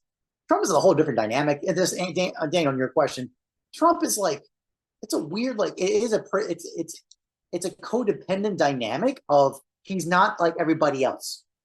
That standard of error is against a reference point. And what's that reference point? The politician as an archetype, right? They kind of post-80s, I would say 90s edition of politician, the third way that we could just come by compromise under the Overton window of a certain parameter of neoliberal politics and optimize our problems. But we solve our problems, guys. It's the end of history.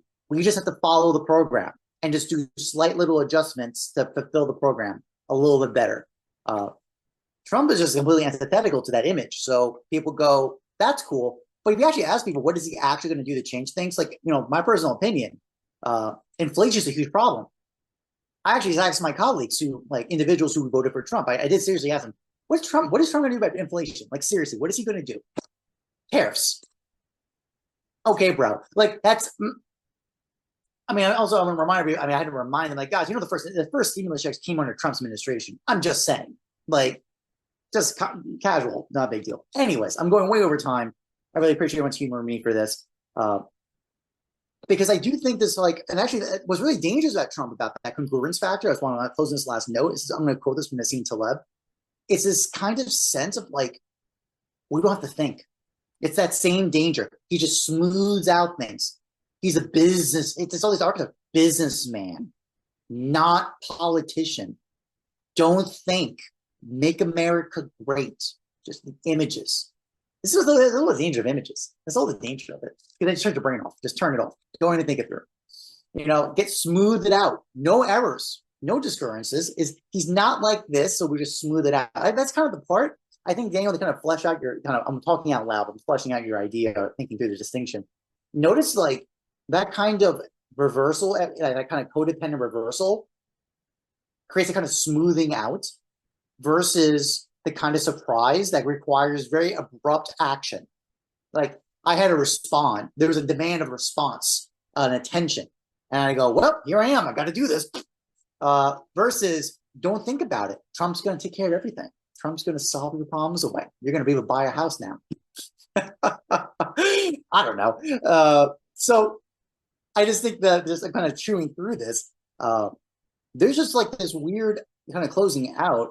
It's just like this property of images can both destroy us and help us. It's just a matter of how they're. It's an instrument that be used. We just forget that this is what's going on with but that's kind of the fundamentally what we're trying to do with our operations of modes of thought. That's what we're trying to do. Very interesting. So there you go.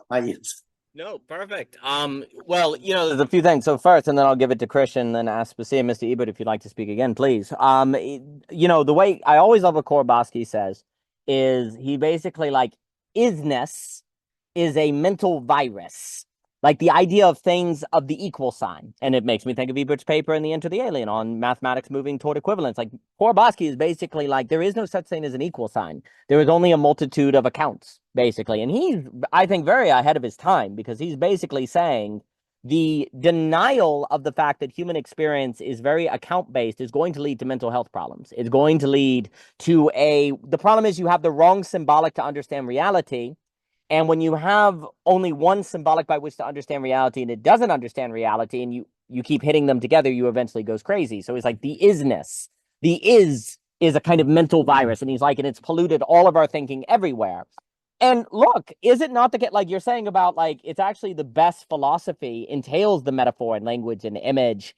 And like, yeah. And is it not the case that this new kind of revival of philosophy today, often online that you're seeing, often encounters people who do stuff in the arts? Because, you know, like basically the analytical direction of philosophy that took over was like, actually, no, we need less art and less image and less metaphor and get to the mathematical and the formal system, right? Well, that was really efficient. And so it went to its heat death. You know, it did the really efficient thing. Like there's a way to think about analytical philosophy being really efficient. So it went to the heat death, whereas the continental direction was like, no, we're going to bring in the multitude of accounts. We're going to bring in all the different things. And maybe that just looked like some crazy, unintelligible philosophy for a while. But then out of that, you have an emergence of, no, actually, there is something about that multitude of accounts that gets more at a Leibniz situation that is actually the business of philosophy. And because it's suboptimal. Like philosophy is like, yeah, we're going to accept our literary stuff. And you're like, well, that's really suboptimal to philosophy. Don't you want to get back to the analytical guys that are just making the system like Bertrand Russell? And nobody's like, no, we're going to stick with our kind of weird like of the psychoanalytical people and our weird jokes and stuff. And we're going to go for the phenomenology. Phenomenology, you wouldn't do that. Yeah, we're going to do it. It's really suboptimal. And boom, you have this new life that kind of comes out of it because you're embracing the accounts, right? Like the way Michelle and I were talking about it for tomorrow is like, for us, there is a necessary relationship between philosophy and art. There is a necessary not like a nicety relationship. There's a necessary relationship because there's something about the two always forcing the other to not be overly efficient, I guess, if I keep using the it forces a certain suboptimalness of it that then actually makes it more dynamic. There's something about those two disciplines. But that also keeps literature from just being the equal sign of the image or the equal sign of the story. It says, no, you got to bring in ideas. You got to have like multiple accounts. You have to have characters with different worldviews who are interacting. You have to have a dance of accounts like a Brothers Karamazov or something. If you don't do that, it's not literature. And I think that's very, very true. I think also, like, basically what you're saying with Trump, basically the problem is coherence, you know, because you're talking about just kind of it's the same, right? And you're like, oh, even if you're a psychotic, if you're the same, we trust it. In a world of, like you're saying, post-truth, and then I'll give it to Christian and Aspasia here, where we've decided you can't correspond, because I'll talk about like the difference between, good to see you, Mr. Eber. Thank you for being here, sir. Like the difference between correspondence and coherence. Just because a map is coherent does not mean it corresponds, right? But the issue is, in a world where we don't know how to determine correspondence, then we say coherence is truth because that's the only sign we have of it. But the issue is a conspiracy like in a Thomas Pynchon novel or madness is coherent. Like the psychotic in Lacan is coherent. They don't have a neurotic, but they're actually in their enclosure very coherent. It's crazy to everyone outside of it, but it's coherent within it. That's mental illness in the Lacanian sense, right? So the problem is, though, in a world where we don't know how to, we lost Christian. Oh, dang it, they took him. So in a world where we don't believe in correspondence anymore, and I could be screaming at my mic, I never know. I'm actually always screaming at my mic, I accept that. So, you know, in a world where we no longer believe in correspondence, then we simply look for coherence, and coherence is notably easy to gamify. And this is also the problem. Basically, I think the human desire to save energy, let me put it this way, it is easier to find coherence than correspondence. It is easier to see that there's no essential contradiction here than to see if this thing is actually actual, like it's true. It is easier to determine correspondence, and it is easier to determine coherence than it is correspondence. To put this another way, it is easier to say this is a map than it is to tell if the map actually helps you organize on the territory, right? That being the case, if the brain is actually an energy-saving entity, if it wants to save energy, and you give it permission to save energy because you tell it there is no truth or something, then baby, it is going to absolutely get in the business of coherence. And that's all it's going to do because you gave it permission. You told me there is no truth or that it's, you know, there's no hope for it. Great. I'm unleashed. Prometheus unbound. Coherence unbound. I call it with Lorenzo Pandora's rationality. You've unleashed us. And basically all politics shows is someone like Trump just figured that out, basically. Error plus coherence. And also, like, this is what people want, as long as they have a sense. Well, I guess what I want to say is, for some reason, the suboptimal in error gives an impression of truth and coherence. It gives an impression of coherence. It's like, I know what I'm getting with Trump. That's what people say. Like, there's like, I voted for Trump because I know what I'm getting with him when I don't know what I'm getting with Harris. Why do you feel that way? Because the error makes you feel there's a coherence there, right? And also people, well, the other thing too that I do think was a big factor without getting, and then I'll give it to Aspasia because Christian was taken by the internet. Like the other big issue, he's coming back. The other issue, like you hear that all the time, and I'm just smashing things, is that like people are like, well, at least with Trump, I know what I'm going to get, right? Like that's how people talk, right? And that comes from this kind of error that sort of emerges, right? Because it feels like a coherence. But when the brain is given permission, if it can seek coherence, it'll absolutely do it because it doesn't have to have correspondence. But let me pass it to. I think there's something too, though, about with Trump. I think people are responding to the nature of the relationship. They feel they have this relationship with him, and there's something to do with like the power dynamic of that. And in a roundabout sort of counterintuitive way, I know he's spoken about as sort of this narcissistic figure, but I think people are experiencing him almost in the opposite way. So there's something about the spontaneous, well, at least it's performed in this way. Whether or not this is authentic or this is a performance on his part, we'll put that aside. But there's the manner in which he is speaking with a sort of a messiness and a willingness to just say silly things, be spontaneous, less polished. Like I said before, it sort of evokes this intimacy. It's like, oh, he trusts us enough to be this way. But it's, I think there's a sense of feeling like you're with an equal, as opposed to, again, in a roundabout way with Kamala, it's like this very obviously polished like you say, trying to be efficient. It feels like you're with your boss at work, or it feels like you're with your parent. And I understand that the thinking is that that can help people to feel comforted, like someone's in control, someone's in charge, they know what to do. But I think it's had the reverse effect here. I think people are hungry for a relationship where they feel intimacy, whether that's faux intimacy, you know, it's someone on a TV screen ultimately, but you know, it's lacking at large for most people these days. It's lacking in most people's marital relationships, friendships, workplaces. People are hungry for the sense of, oh, someone's willing to just be with me for 3 hours on a podcast. You know, it's like they're there. I think we shouldn't discount this feeling that people have when they're listening to long form content, that they feel like they are there with the person. And this person's willing to sit there for 3 hours and just talk to me about whatever, and be laid back. And it promotes a sense of it's filling a hole. It's filling a hole, I think. And I think that there was just way too much polish on the other side. It was to the point of, I mean, there was all sorts of other problems in her presentation that I won't get into, but the fact that I couldn't actually figure out just the circular way that she would talk. There was really no substance there that I could find. But outside of that, it was also just clear to me that she's reading a script, that she's reading things that she didn't write, that she'll just say there was just a real sense of inauthenticity, but it was presented in a manner that was trying to be so good and polished. And I can just see how people would be turned off by that. And the contrast is so huge. So you have that versus someone who is willing to just sort of show all their ugly parts, just be there with me. And I do think that fills a kind of relational hole. And I think that regardless of whether people truly believe that he knows the answers to these questions or he really is going to be able to do the things he says, I think they just enjoy the experience of it. You know, I can sit and listen to him on a podcast and I feel like I'm with a friend. I feel like I'm with someone who's real and a human.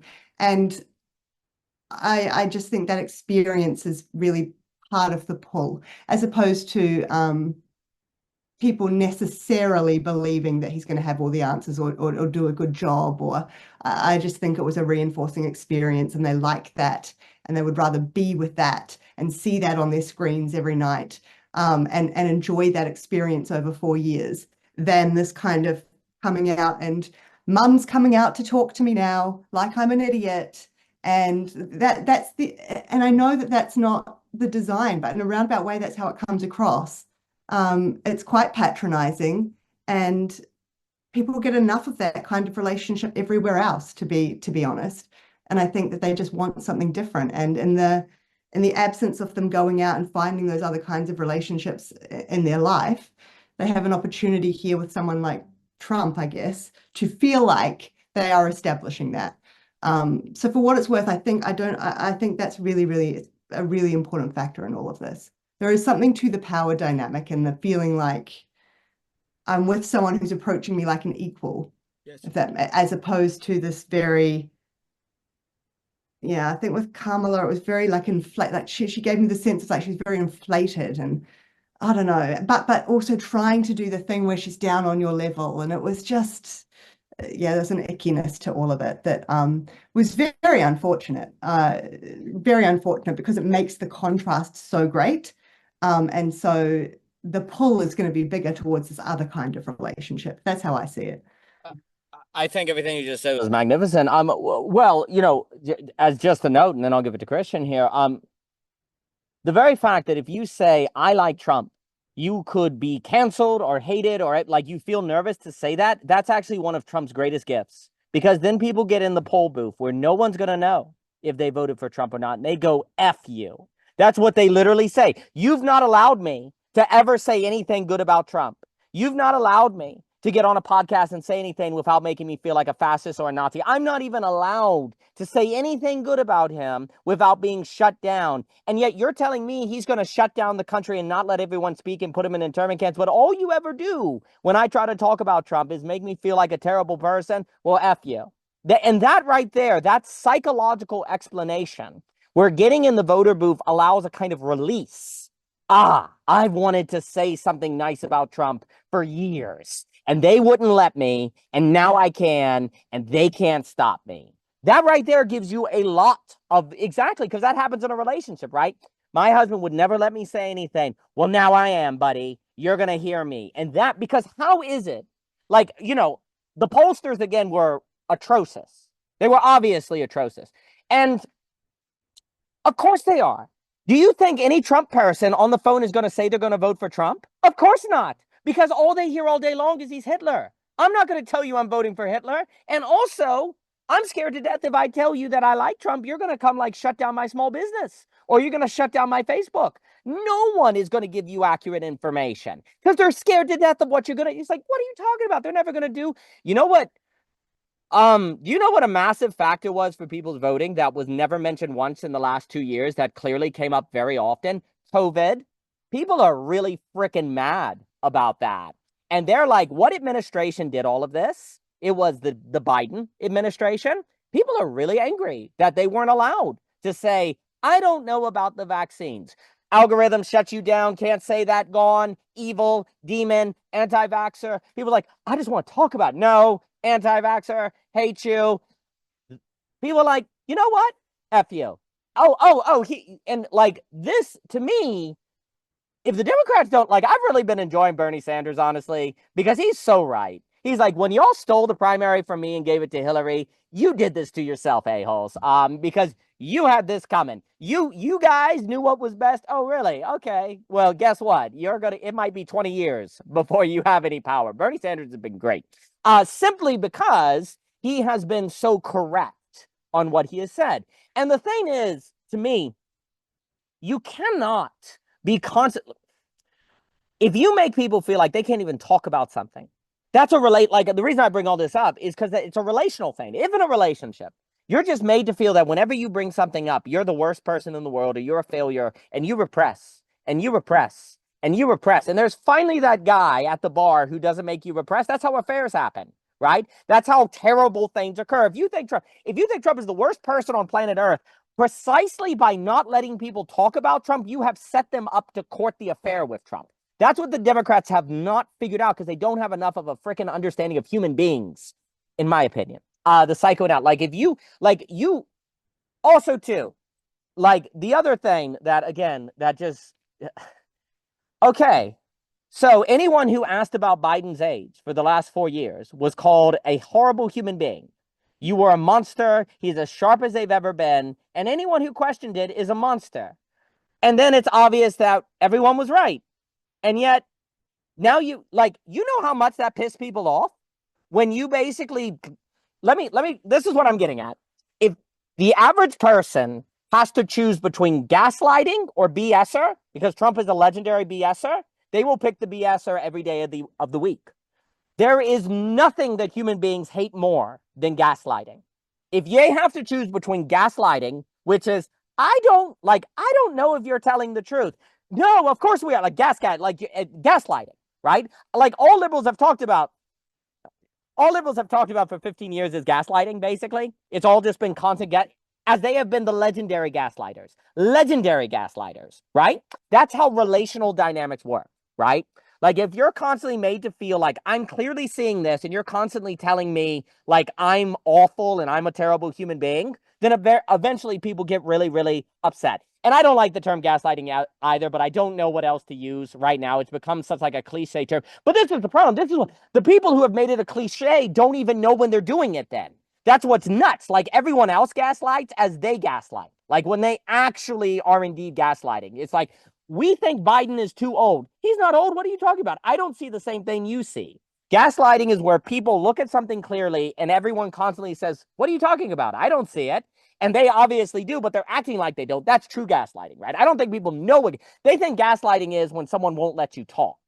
That's not gaslighting. Gaslighting is an alternating of your reality where it's trying to like brainwash you. There's always a kind of alternating brainwashing element that's going on, right? With gaslighting. And the issue is the many Americans just are like, we rather take crazy than this constant like shutting down dialogue conversation, right? So you just basically set everyone up. This is why the pollsters, I'll stop and give it to Christian. I'm sorry, but I've just like it. Like basically, you set everyone up psychologically to on election day get the release. Like that's what you did. You set them up to never be able to talk about Trump. They can't say anything. If you wear a red hat, you could be demonized. If you're a college professor who says anything about Trump, you're then kicked off and you lose tenure or whatever. Under that environment, then people who actually think Trump has something to say will not tell you. You will thus not know the policies you need to state to get to them and to convince them over because they won't give you the information. You will then have a misforecasted campaign, and don't be shocked when you lose because you basically cut people off from being allowed to give you the information you needed to know the kind of campaign you needed to run to counter Trump. And then I'll stop. I'm sorry, because the other thing that you constantly hear the Democrats now doing, who do they blame? It's the voters' fault. And I've heard a few people say the guy on Young Turks, who I do like, I like him, like the guy on Young Turks. He's been saying this a lot. He's been saying the Democrats just keep blaming the voters. It's the voters' fault. You didn't come out to vote for us. The white males, it's the voters' fault. And the thing that he's saying, I think he's right. And I was impressed with the Young Turks having the conversation with the value guy over there. Like I see some possibilities in this moment of political insanity where some of these online groups are actually going to start the interpolitical conversation because people are like, that guy. It's like, I see him willing to talk with the value guys, that's very interesting fellow. Like, that's really important. And I'm hoping we see more of that because precisely in this, how did we get shocked yet again? Maybe you'll see more and more people say, well, maybe we should actually talk to Trump supporting organizations to actually hear what they're coming from, as opposed to constantly let the Democratic establishment tell us what the people think, right? I hope we see this interpolitical because that's democracy. That's democracy. But anyway, like it's always like, well, they're just too stupid to vote. Like it's the voters' fault. It's the voters' fault, right? That right there is a failure to take responsibility for creating a psychological environment that made it impossible to rightly calibrate your campaign, right? It's good to see you, Rasmus. See, I'll stop now. But anyway, it's just it's something. It's really something. But Christian, please. You had a lot inside of you.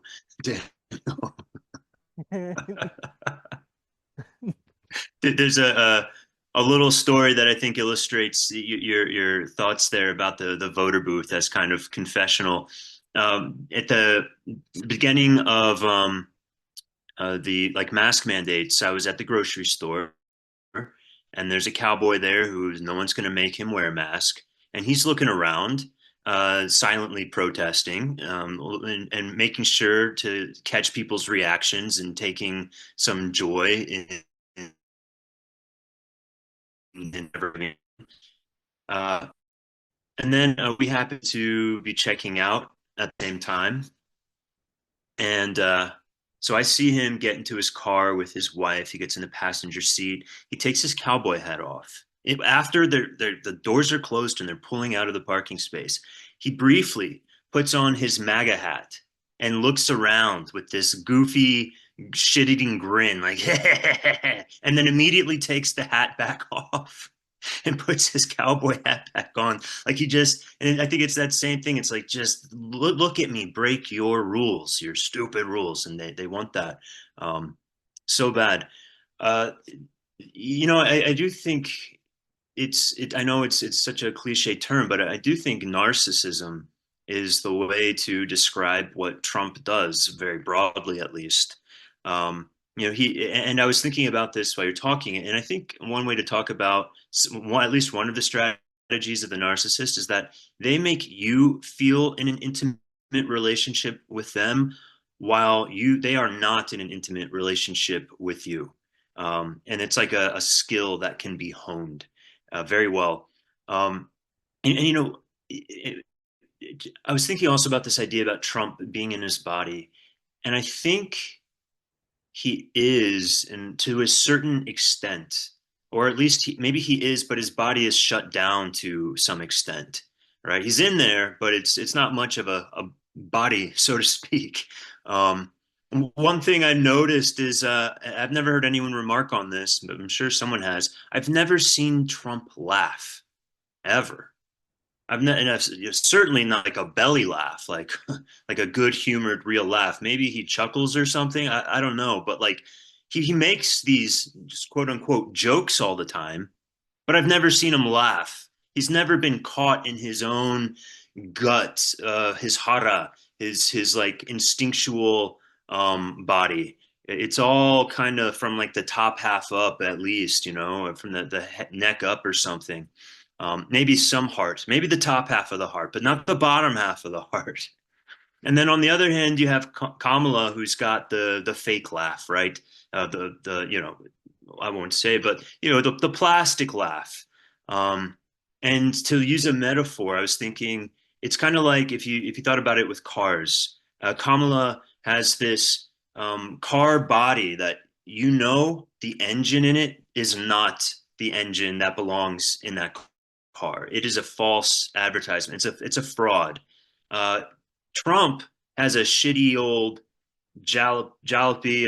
It's smelly. It sputters. It's noisy. But it's exactly what it appears to be. And people say that all the time, right? Like, you know what you're getting with Trump, and I think that's it. Whereas on the other hand, you have like a mystery. It looks nice, but I don't know what I'm getting, and I've got kind of I don't want buyer's remorse. I'm tired of voters' remorse, let's say,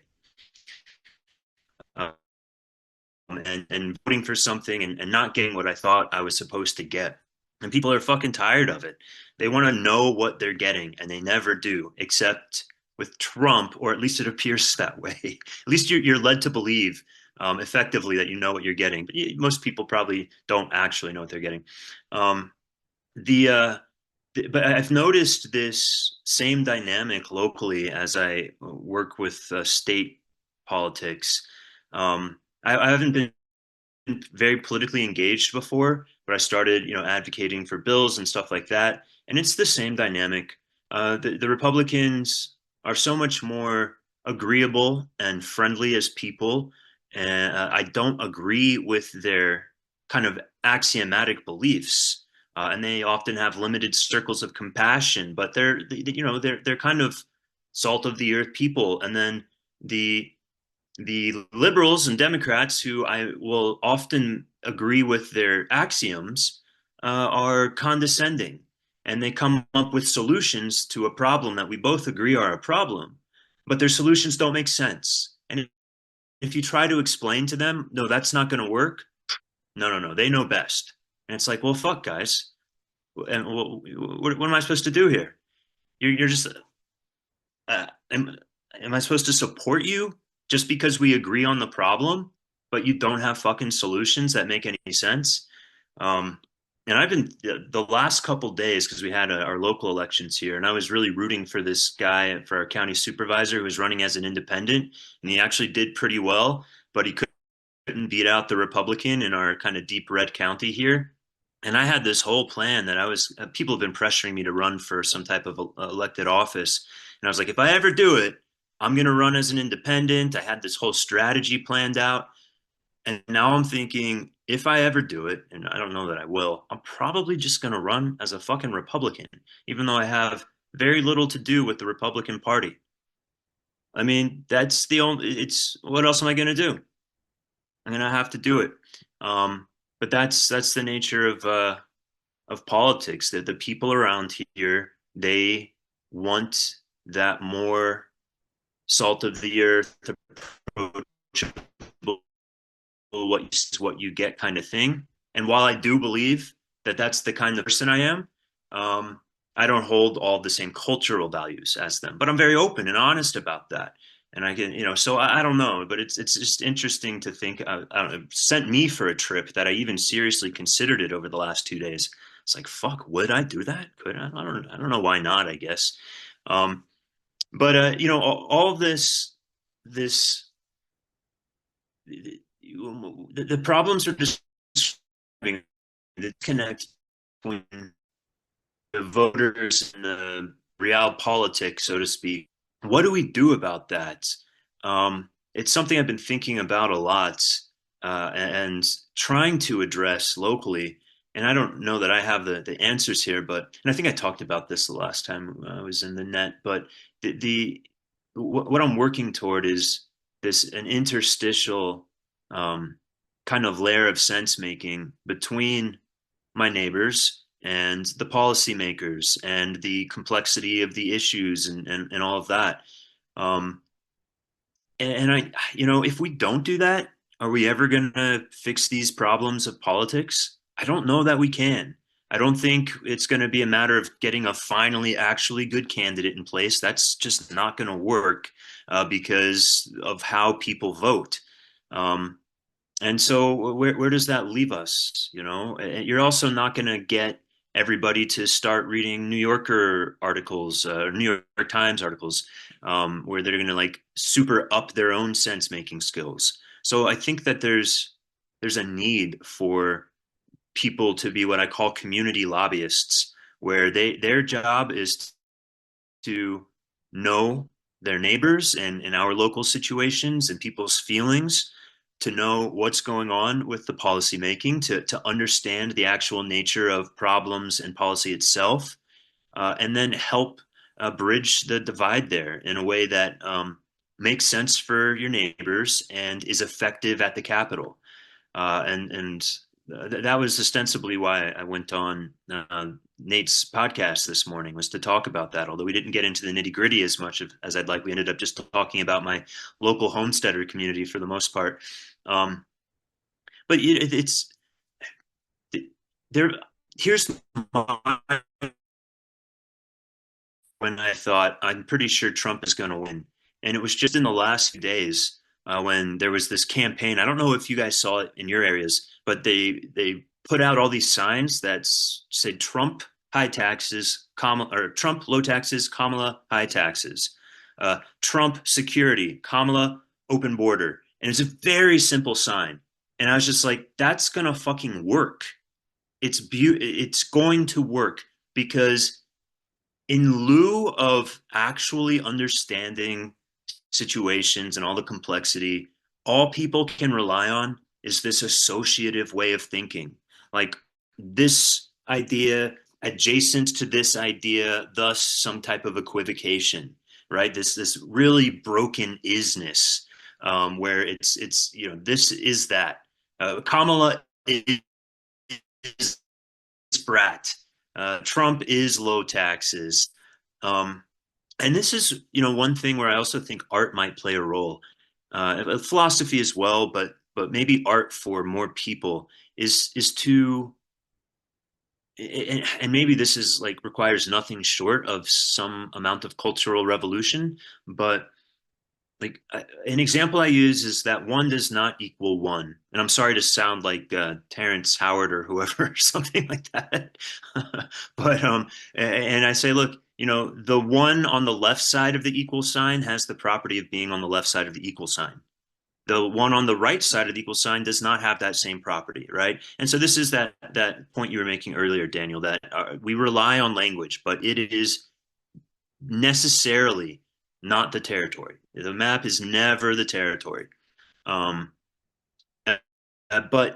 how do you make that salient to people, right? And I think art can play a role there.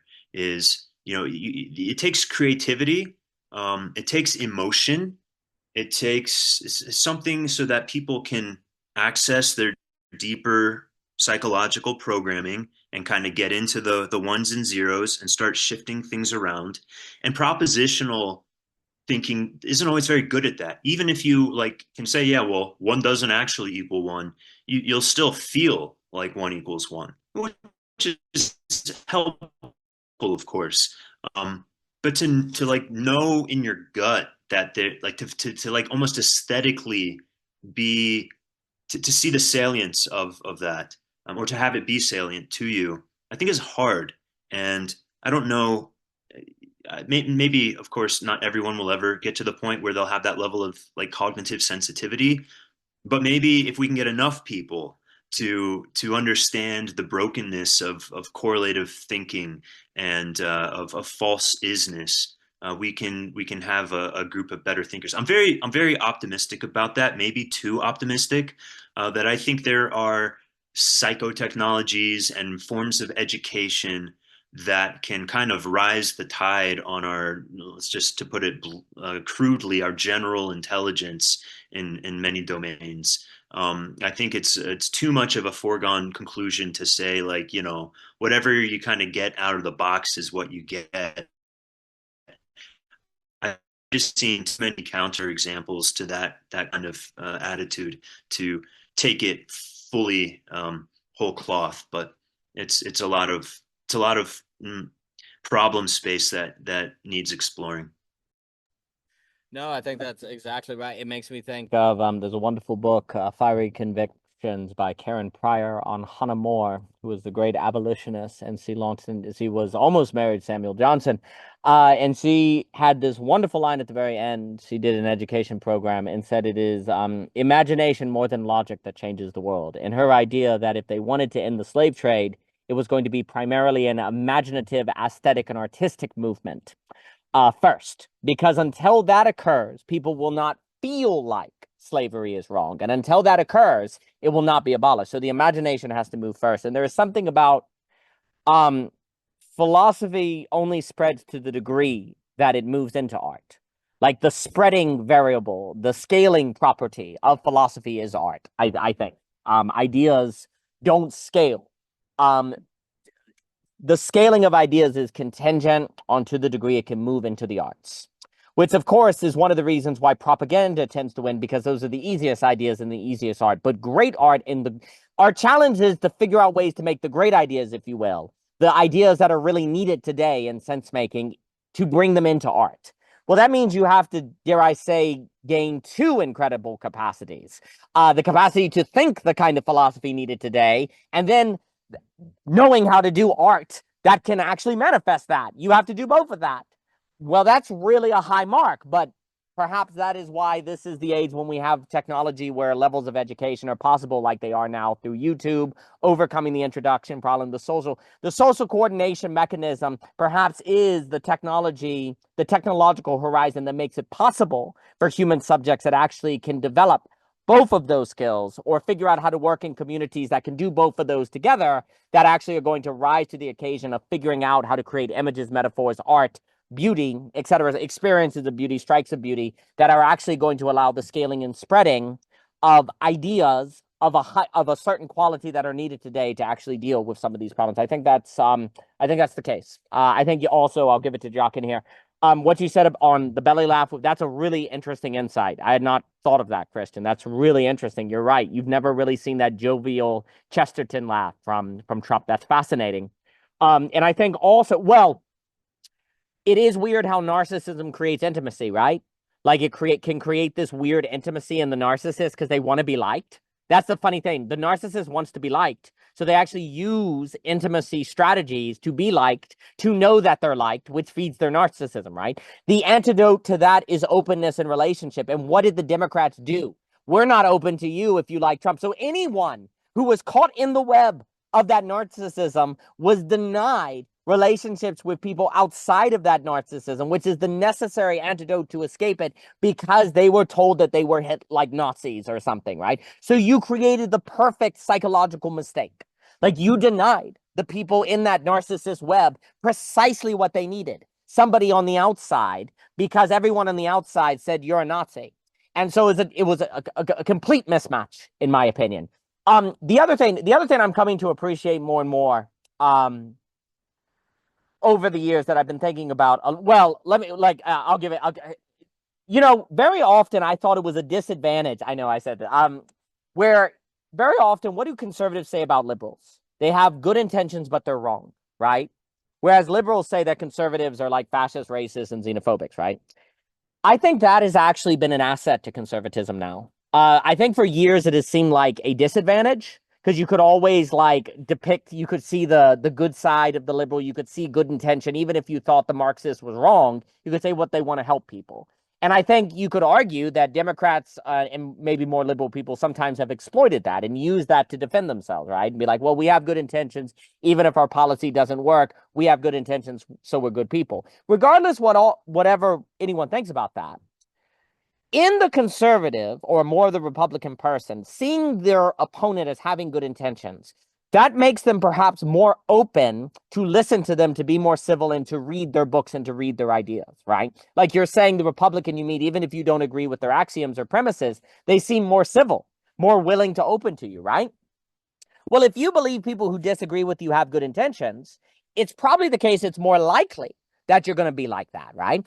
But if you're the Democrat and believe the Republicans are xenophobic monsters, and what if that? Why would you ever be open to them? Why would you ever read their books? Why would you ever explore their ideas, right?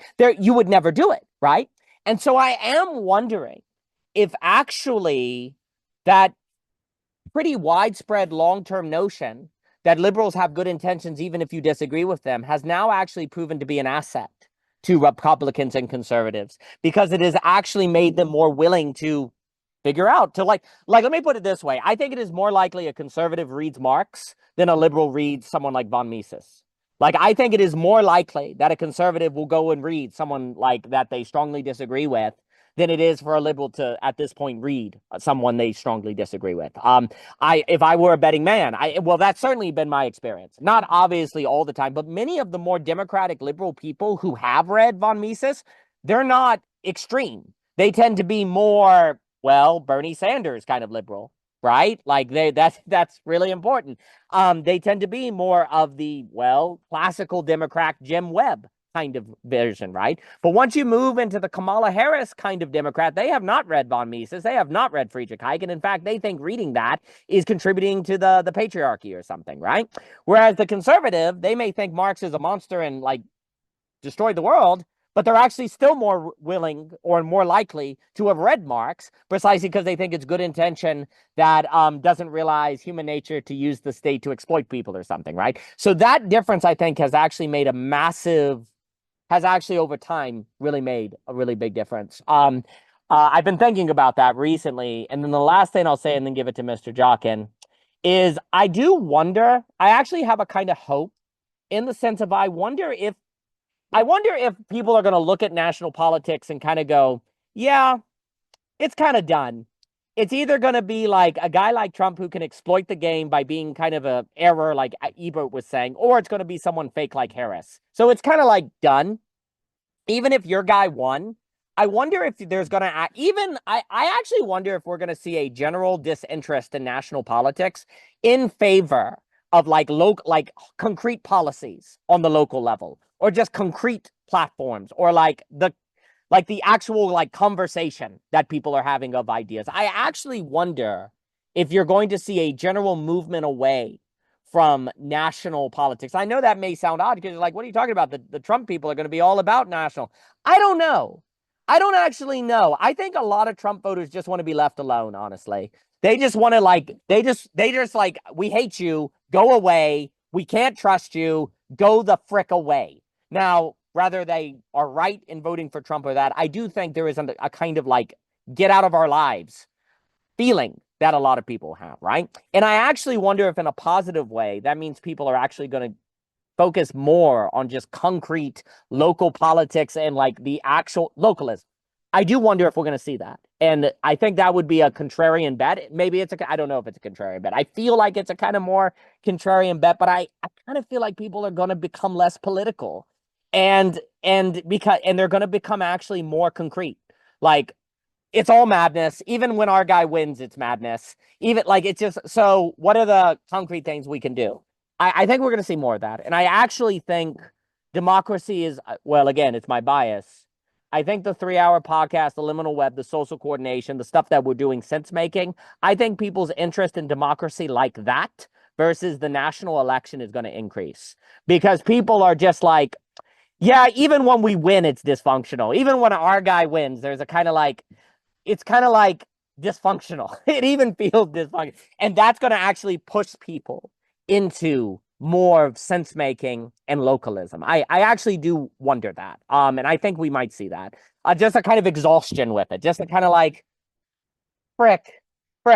Like, so that, like, this just sucks. So let's do localism and actually have real quality discussion. I don't know. We'll see. But let me give it to Mr. Jockin here as we head toward the end. And if anyone has final thoughts, please, Mr. Jockin. Yeah, good timing. I have to close. I have to close out soon anyway. You know what's funny? So I just started my outlines for my next course proposal for Halcyon on health, and I think I'm concluding one of the sections on the health of the polis, the community. Its original angle, it's going to be about architecture, urban planning, but it's going to that's high into what we're talking about today. But right now, you know what's funny? I mean, I have a weird intuition. I mean, I feel like by what Christian just said is almost the demonstration of a political realignment. This is basically what's happened after civil rights, right? The complete inversion political reorientation of the country that completely shifted people's priorities and organizations, even if they don't even agree with the basic premise. It's just that's the part I find rather entertaining. It's just like it's just incredibly fascinating. Yeah, and also Dan, what you're saying about this idea of sense making, the 3-hour podcast.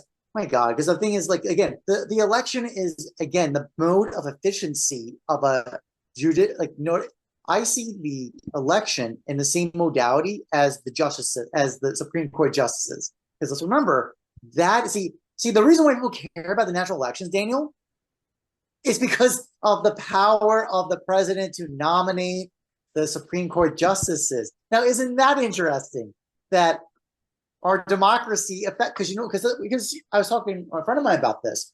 You know, in a state of complete polarism, when people have completely didactic views of reality, something's going to have to arbitrate this. And if it's not going to be direct violence that's going to do it, it's going to be the law.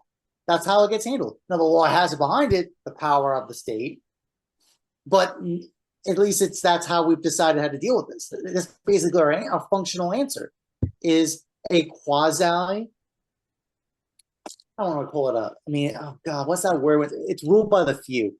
Aristotle uses it. I think it's Timony. I forgot the name of it. Democracy, something like that. I have to look it up afterwards. My mind's blanking, but yeah, a group of 12 people, basically nine justices decide basically the law. They decided. That's the conclusion. There's a process of controversy. It goes through the mechanism. No one can agree to the basic premise. They're even disagree. The arguments of the laws are different. They're arguing on completely different logics. It's not like they're making a contention on the same problem. No, they're just talking through completely different logic points about it. AKA the Roe versus Wade being removed, for example. Their arguments forward completely like they're not talking at each other. And it's up to the justices, quite frankly, by their political assignment, to be of certain paradigm logic, to then read the event and then go, well, this way. And 9 times out of 10, it works out that way. So I'm just saying, so I see the election as part of that same mechanism because it's part of the same, that's the reason why it matters. That's really why it matters. All the other stuff doesn't really matter. What really matters is who gets to put the judges on to make the calls, to adjudicate the law. Not legislative, right? No, not them. Justices instead. Okay. So what's the opposite would have to be, because all those places, those are moments of dimension flattening. Not talking through each other, talking past each other, dimension flattening. These full arbitration of disagreement and the process basically be a mode of indirect violence. That's how it's going to get handled. Yeah, everything we're talking about is kind of tried with the opposite. Because we ask the question, what is the good life? What matters? Because eventually we're going to have to come to a conclusion. Like, there's got to be a way for us to harmonize these very contentious points of complete reality passing through. This isn't going to work if we're going to keep doing this. And by the way, like, this is just like the beautiful is a very serious problem. Like, it's a thing addressed by the Greeks, and they know it exists, and they know it's the most important thing. But they all acknowledge the difficulty of it, and they just they give you glimpses of it. They do not give you the systematic presentation of it. They go to the good. That's hard enough to get to that goddamn goal, let alone the beautiful. I do find Aristotle's comment, people don't deliberate on the first principles. They just take it for granted. So that's the whole point. All these guys had this stance that the first principles of orienting your life are preset and given. Well, that's the problem. We don't have those given. They're just completely different now. It's just like, what is this? So how we're going to organize this is going to be probably, I can only see two ways: the optimized method or the inefficient method of talking through and trying to come to new paradigms and new understandings that capture basically these contentional contradictory stances. So when Christian basically is going to go to the Republicans, it's not because he's going to have Republican stances. There's going to have to be, ideally, I would think, some harmonization of something, of some principle or some good that harmonizes Christian's stance and the Republican stance. It has to be. I can't think any way that coherently this works otherwise. But these points is a question of what is the good way? What are we trying to do together? And these are very serious. And this is a serious problem because, quite frankly, anything beyond economic prosperity or unlimited growth has been unspoken for. I haven't seen it. Someone can correct me if I'm wrong. But that's basically, we have Epicurean stance. I'm doing my research for the course. So if our basic stance is Epicurean, meaning absence of pain, presence of tranquility. I'm sorry, I'm going to quote from Plato from one of his dialogues. That's the life of a clam. That's not to be human. That's to be a clam or a cow. That's great. That's fine. But if that's the bar we're hitting to, and we're just asking the question, how can we optimize that everybody is removed from their pain and presence of tranquility? There's serious problems. One can make even arguments about that in the first place. But just saying, like the lack of imagination to ask for more, like I'm just saying, I'm sensing that stance overall. We can't even comprehend the question of, here, I'll give you an example. What would be the question of the beautiful related to urban policy, to medicine, to economics? That's a very different line of question than asking the question, how can we optimize the basically satisfaction of people's desires, basically satisfaction of consumption. And by the way, we got to also do this in a way that doesn't destroy the ecosystem, and do it at the same time. How's that going to work? I don't know. So, very interesting time to live. What a great time to be a philosopher. I can't think. Let me tell you, if we were in the post-war consensus or the Whig supremacy, there's really not much to think about. Now, is there? Just kind of reflecting in history about that. No, really. Everything's set, bro. It's set. You just follow the program. There's contradictions in your program, but just follow the program, and you're good to go. Until it doesn't work anymore. We're past that point. We're not even close to a consensus anymore. We're in the exact opposite. We're basically in the goddamn lost 300 AD, the lost century. We're basically kind of like just beginning that. Maybe not that bad, it's a little extreme, but maybe, people are basically going here asking a serious question. I'm going to close on this. I'm going way over time, but I'm riffing on politics. Because remember, Trump got a conviction, but he hasn't been sentenced yet. It's been abstained now because he won. And most likely, it's not going to get adjudicated while he's president. But see, I remember there's a certain historical figure where this was a serious point that he had certain clemency or protections because he was a consul, and then he was a general, basically out on campaign, Julius Caesar. And then when that was in contention and the games were played, that he couldn't run for his consul again, a civil war occurred, now didn't it? Because he didn't want to get prosecuted. Oh, I'm sorry, I can't help myself. The history is just screaming at me. Anyways, great talk, great times to be alive. Hope we survive it all. God help us. That's it. No, I really appreciate that sentiment. I've really enjoyed this time together, everyone. So thank you. I think that idea of we are precisely in the owl flying in Nineveh, fourth turning. There's a potential of a first turning, of revival, a new vision if we don't all die. And how exciting is that? That's precisely the right mode, right? Like there's, because desperate, if there's a sense that people are desperate, or there's a certain desperation. Desperation is when people are willing to try new things. Like very rarely in history are people willing to try new things, and yet it's precisely in the play. The problem is it doesn't tend to be the case that humans are willing to try new things when stuff is good, because why? It's good. We don't want to do a new thing. Like the willingness to do something new almost always has to be desperation. But desperation is also the place where you see what's the point of doing something new. That's kind of an absolute choice, to use language I like precisely desperation as invitational versus an information that there's no hope. Like that's a choice of how you language the moment. That's a choice of how you describe it and how you organize yourself toward it. And if you like, who tells a good literary story that doesn't have a problem or a drama or a desperate situation, right? This is the stuff of literature, not information. And if we have a more literary language, or we learn to organize ourselves more literarily or by our language of experience, then we can have a certain exciting time to be alive. That the desperation is the possibility of story. Does not many people look back on history and say, man, it would have been kind of cool to be alive during the revolution or these big moments in history or whatever. Probably wasn't actually that cool. It kind of sucks if you're starving in winter in Delaware. It's different stuff. But there is that idea where you're kind of like, wow, that would be an opportunity of themos, an opportunity of a kind of rising up, right? Well, yeah, it just, at the time, though, feels pretty desperate because you don't know the ending. You don't know how it's going to go. And if you don't know if you're going to be one of the people that freezes in Delaware versus crosses the river in Delaware, right?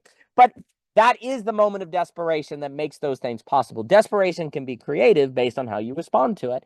And it is precisely in a moment like this when people may be willing to go, you know, I always thought philosophy was stupid, but maybe there's something there. You know, I always thought having conversations about all these different things like the true and the beautiful was a waste of time. But it's really obvious that these conversations that Kamala Harris and Trump and all of them are having is a waste of time. So maybe those aren't. I've never actually tried it, right? Why not? Like, why the frick not, right? Because it's like, if a lot of people now are like, well, democracy is over. And I was saying, we were talking with this of Dave, it's like, well, okay, well, maybe this quality of democracy is over, of this kind of conversation, of this kind of well-orchestrated campaign, maybe that's over. But that doesn't mean every possible form of democracy is over.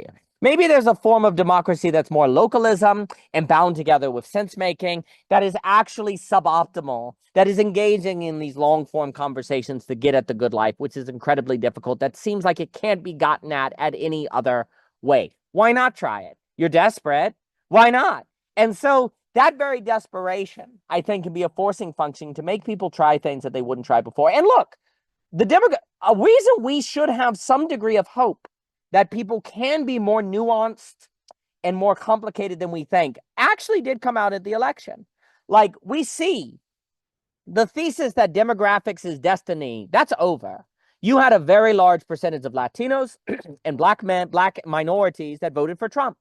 Demographics, a lot of people assume demographics was destiny. Well, for good or for bad, people can break from their demographic associations and follow what they think are better ideas. Maybe they're not actually better ideas, but the very fact that there's a certain breaking or certain realignment or coalitions that people thought were transhistorical, the Democrat voting bloc would always be there. The very fact that it's not suggests the possibility of people being won over by ideas or being changed from their demographic associations. Right? Now, again, that could be a bad thing because it just leads them to bad ideas. But the very fact that that break is possible may mean, well, hey, maybe people actually can be swayed by ideas. Maybe the democratic process of ideas can work for good and for bad, but maybe it can work. The other thing you saw is a lot of people that say voted for abortion codified into states and yet also voted for Trump. The Democrats can't make sense of that. They're like, that's impossible. It makes no sense at all to them. And yet for many Trump voters, it was clear as day. It's like, it's a state right. I think our state should have it, and I'm going to vote for Trump. Whether you think that's stupid or good, the point is people are capable of nuanced thinking. You may think it's bad nuance. You may not like it, but people are able to separate stacks in their mind. They're able to separate scales. Is that good? If that's bad? Well, it depends on what we do right now. It depends on what kind of infrastructure we create that we can tap into that breakdown of scale in people's minds and ability to break from demographics to follow ideas. What if we could channel people to actually follow complicated, nuanced thought that is necessary to move toward the beautiful, the true, and the good? I read all of that as actually showing there are possibilities of this kind of movement that could occur. Maybe not, but possibly. And the other thing I will say to close, and then I will have to run. There's this idea that AI, once AI shows up in full form, and it's going to be ultra rational and ultra efficient. The only way that we can like get away from AI is to do something like crazy, right? Like if AI knows everything, well, what if we do something just crazy and irrational? That's the way that will break and be distinct from AI, right? You hear people say that, like be a Joker character or something, right? Well, what if instead we're just suboptimal? What if instead we just do 3-hour conversations like this? What if instead we focus on the man on the side of the road or the encounter or localism or not going to the national level? What if we actually focus on all these suboptimal things? That would be a proper response to AI that isn't going in a Joker direction, but going in we're going to focus on the question of what is the good life, because that's, AI does everything else. And that's the suboptimal thing that humans can do that they can really work on, that actually open up possibilities that AI would never arrive at. Because I do struggle. Maybe it's possible. I don't know. Could AI really have a 3-hour philosophical discussion? Wouldn't it just be like 2 minutes long because it would zoom through it all and would it be a lot of text? Could AI like come up with ideas it would never have before once it starts doing this 3-hour processing? Would you have to tell AI, hey, have a 3-hour conversation, like literally take 3 hours to bring out your result and then live read the result that formulates and respond to that and come up with new ideas? Could it do all of that? And even if it could you feel the conversation with your whole body as it was going on? How could that be art? Like even if AI could do that, how could it be art? Because when you actually do the sense-making conversation, it is kind of like art. We were saying art is going to save the world. There's something about the actual doing of that discussion that feels like a creative act. That's why it can move you. That's why it can really change you. Now, I don't think it is identical to the artistic task. You also need the artistic skills in addition to that. But the actual doing of the conversation helps bridge the conceptual and the emotional and the thinking. And there's a certain creative act to it. So even if it was possible for AI to somehow do that conversation, although I struggle to imagine how that would be possible, its doing of it wouldn't be the artistic experience of doing it yourself. And that's what changes human beings. And that's what opens their creative possibility, that then they can turn back to the AI and have it have new imprompts that the AI would never come up to, because humans have that creative transformation that occurs because of these things that they can enter, and because they can think with their whole body, and because they can move into languages of an experience. And the more we can raise the quality of our language and the more we can engage in these spaces, the more you could have a positive feedback loop where AI could extend humanity versus replace it. So I think this is an opportunity precisely now. If one is desperate, if it seems like, politics is dead, if it seems like AI is going to just do everything for humans, well, then focus on the question of what is the good life, because that is a question that requires the suboptimal to orbit to arrive at the experiences of the beautiful that are getting at the question. And only the humans can do that. And if everything else seems like it's not working, then why not? Use the desperation to try things you wouldn't have ever tried before. Why frickin' not? But anyway, you guys are great.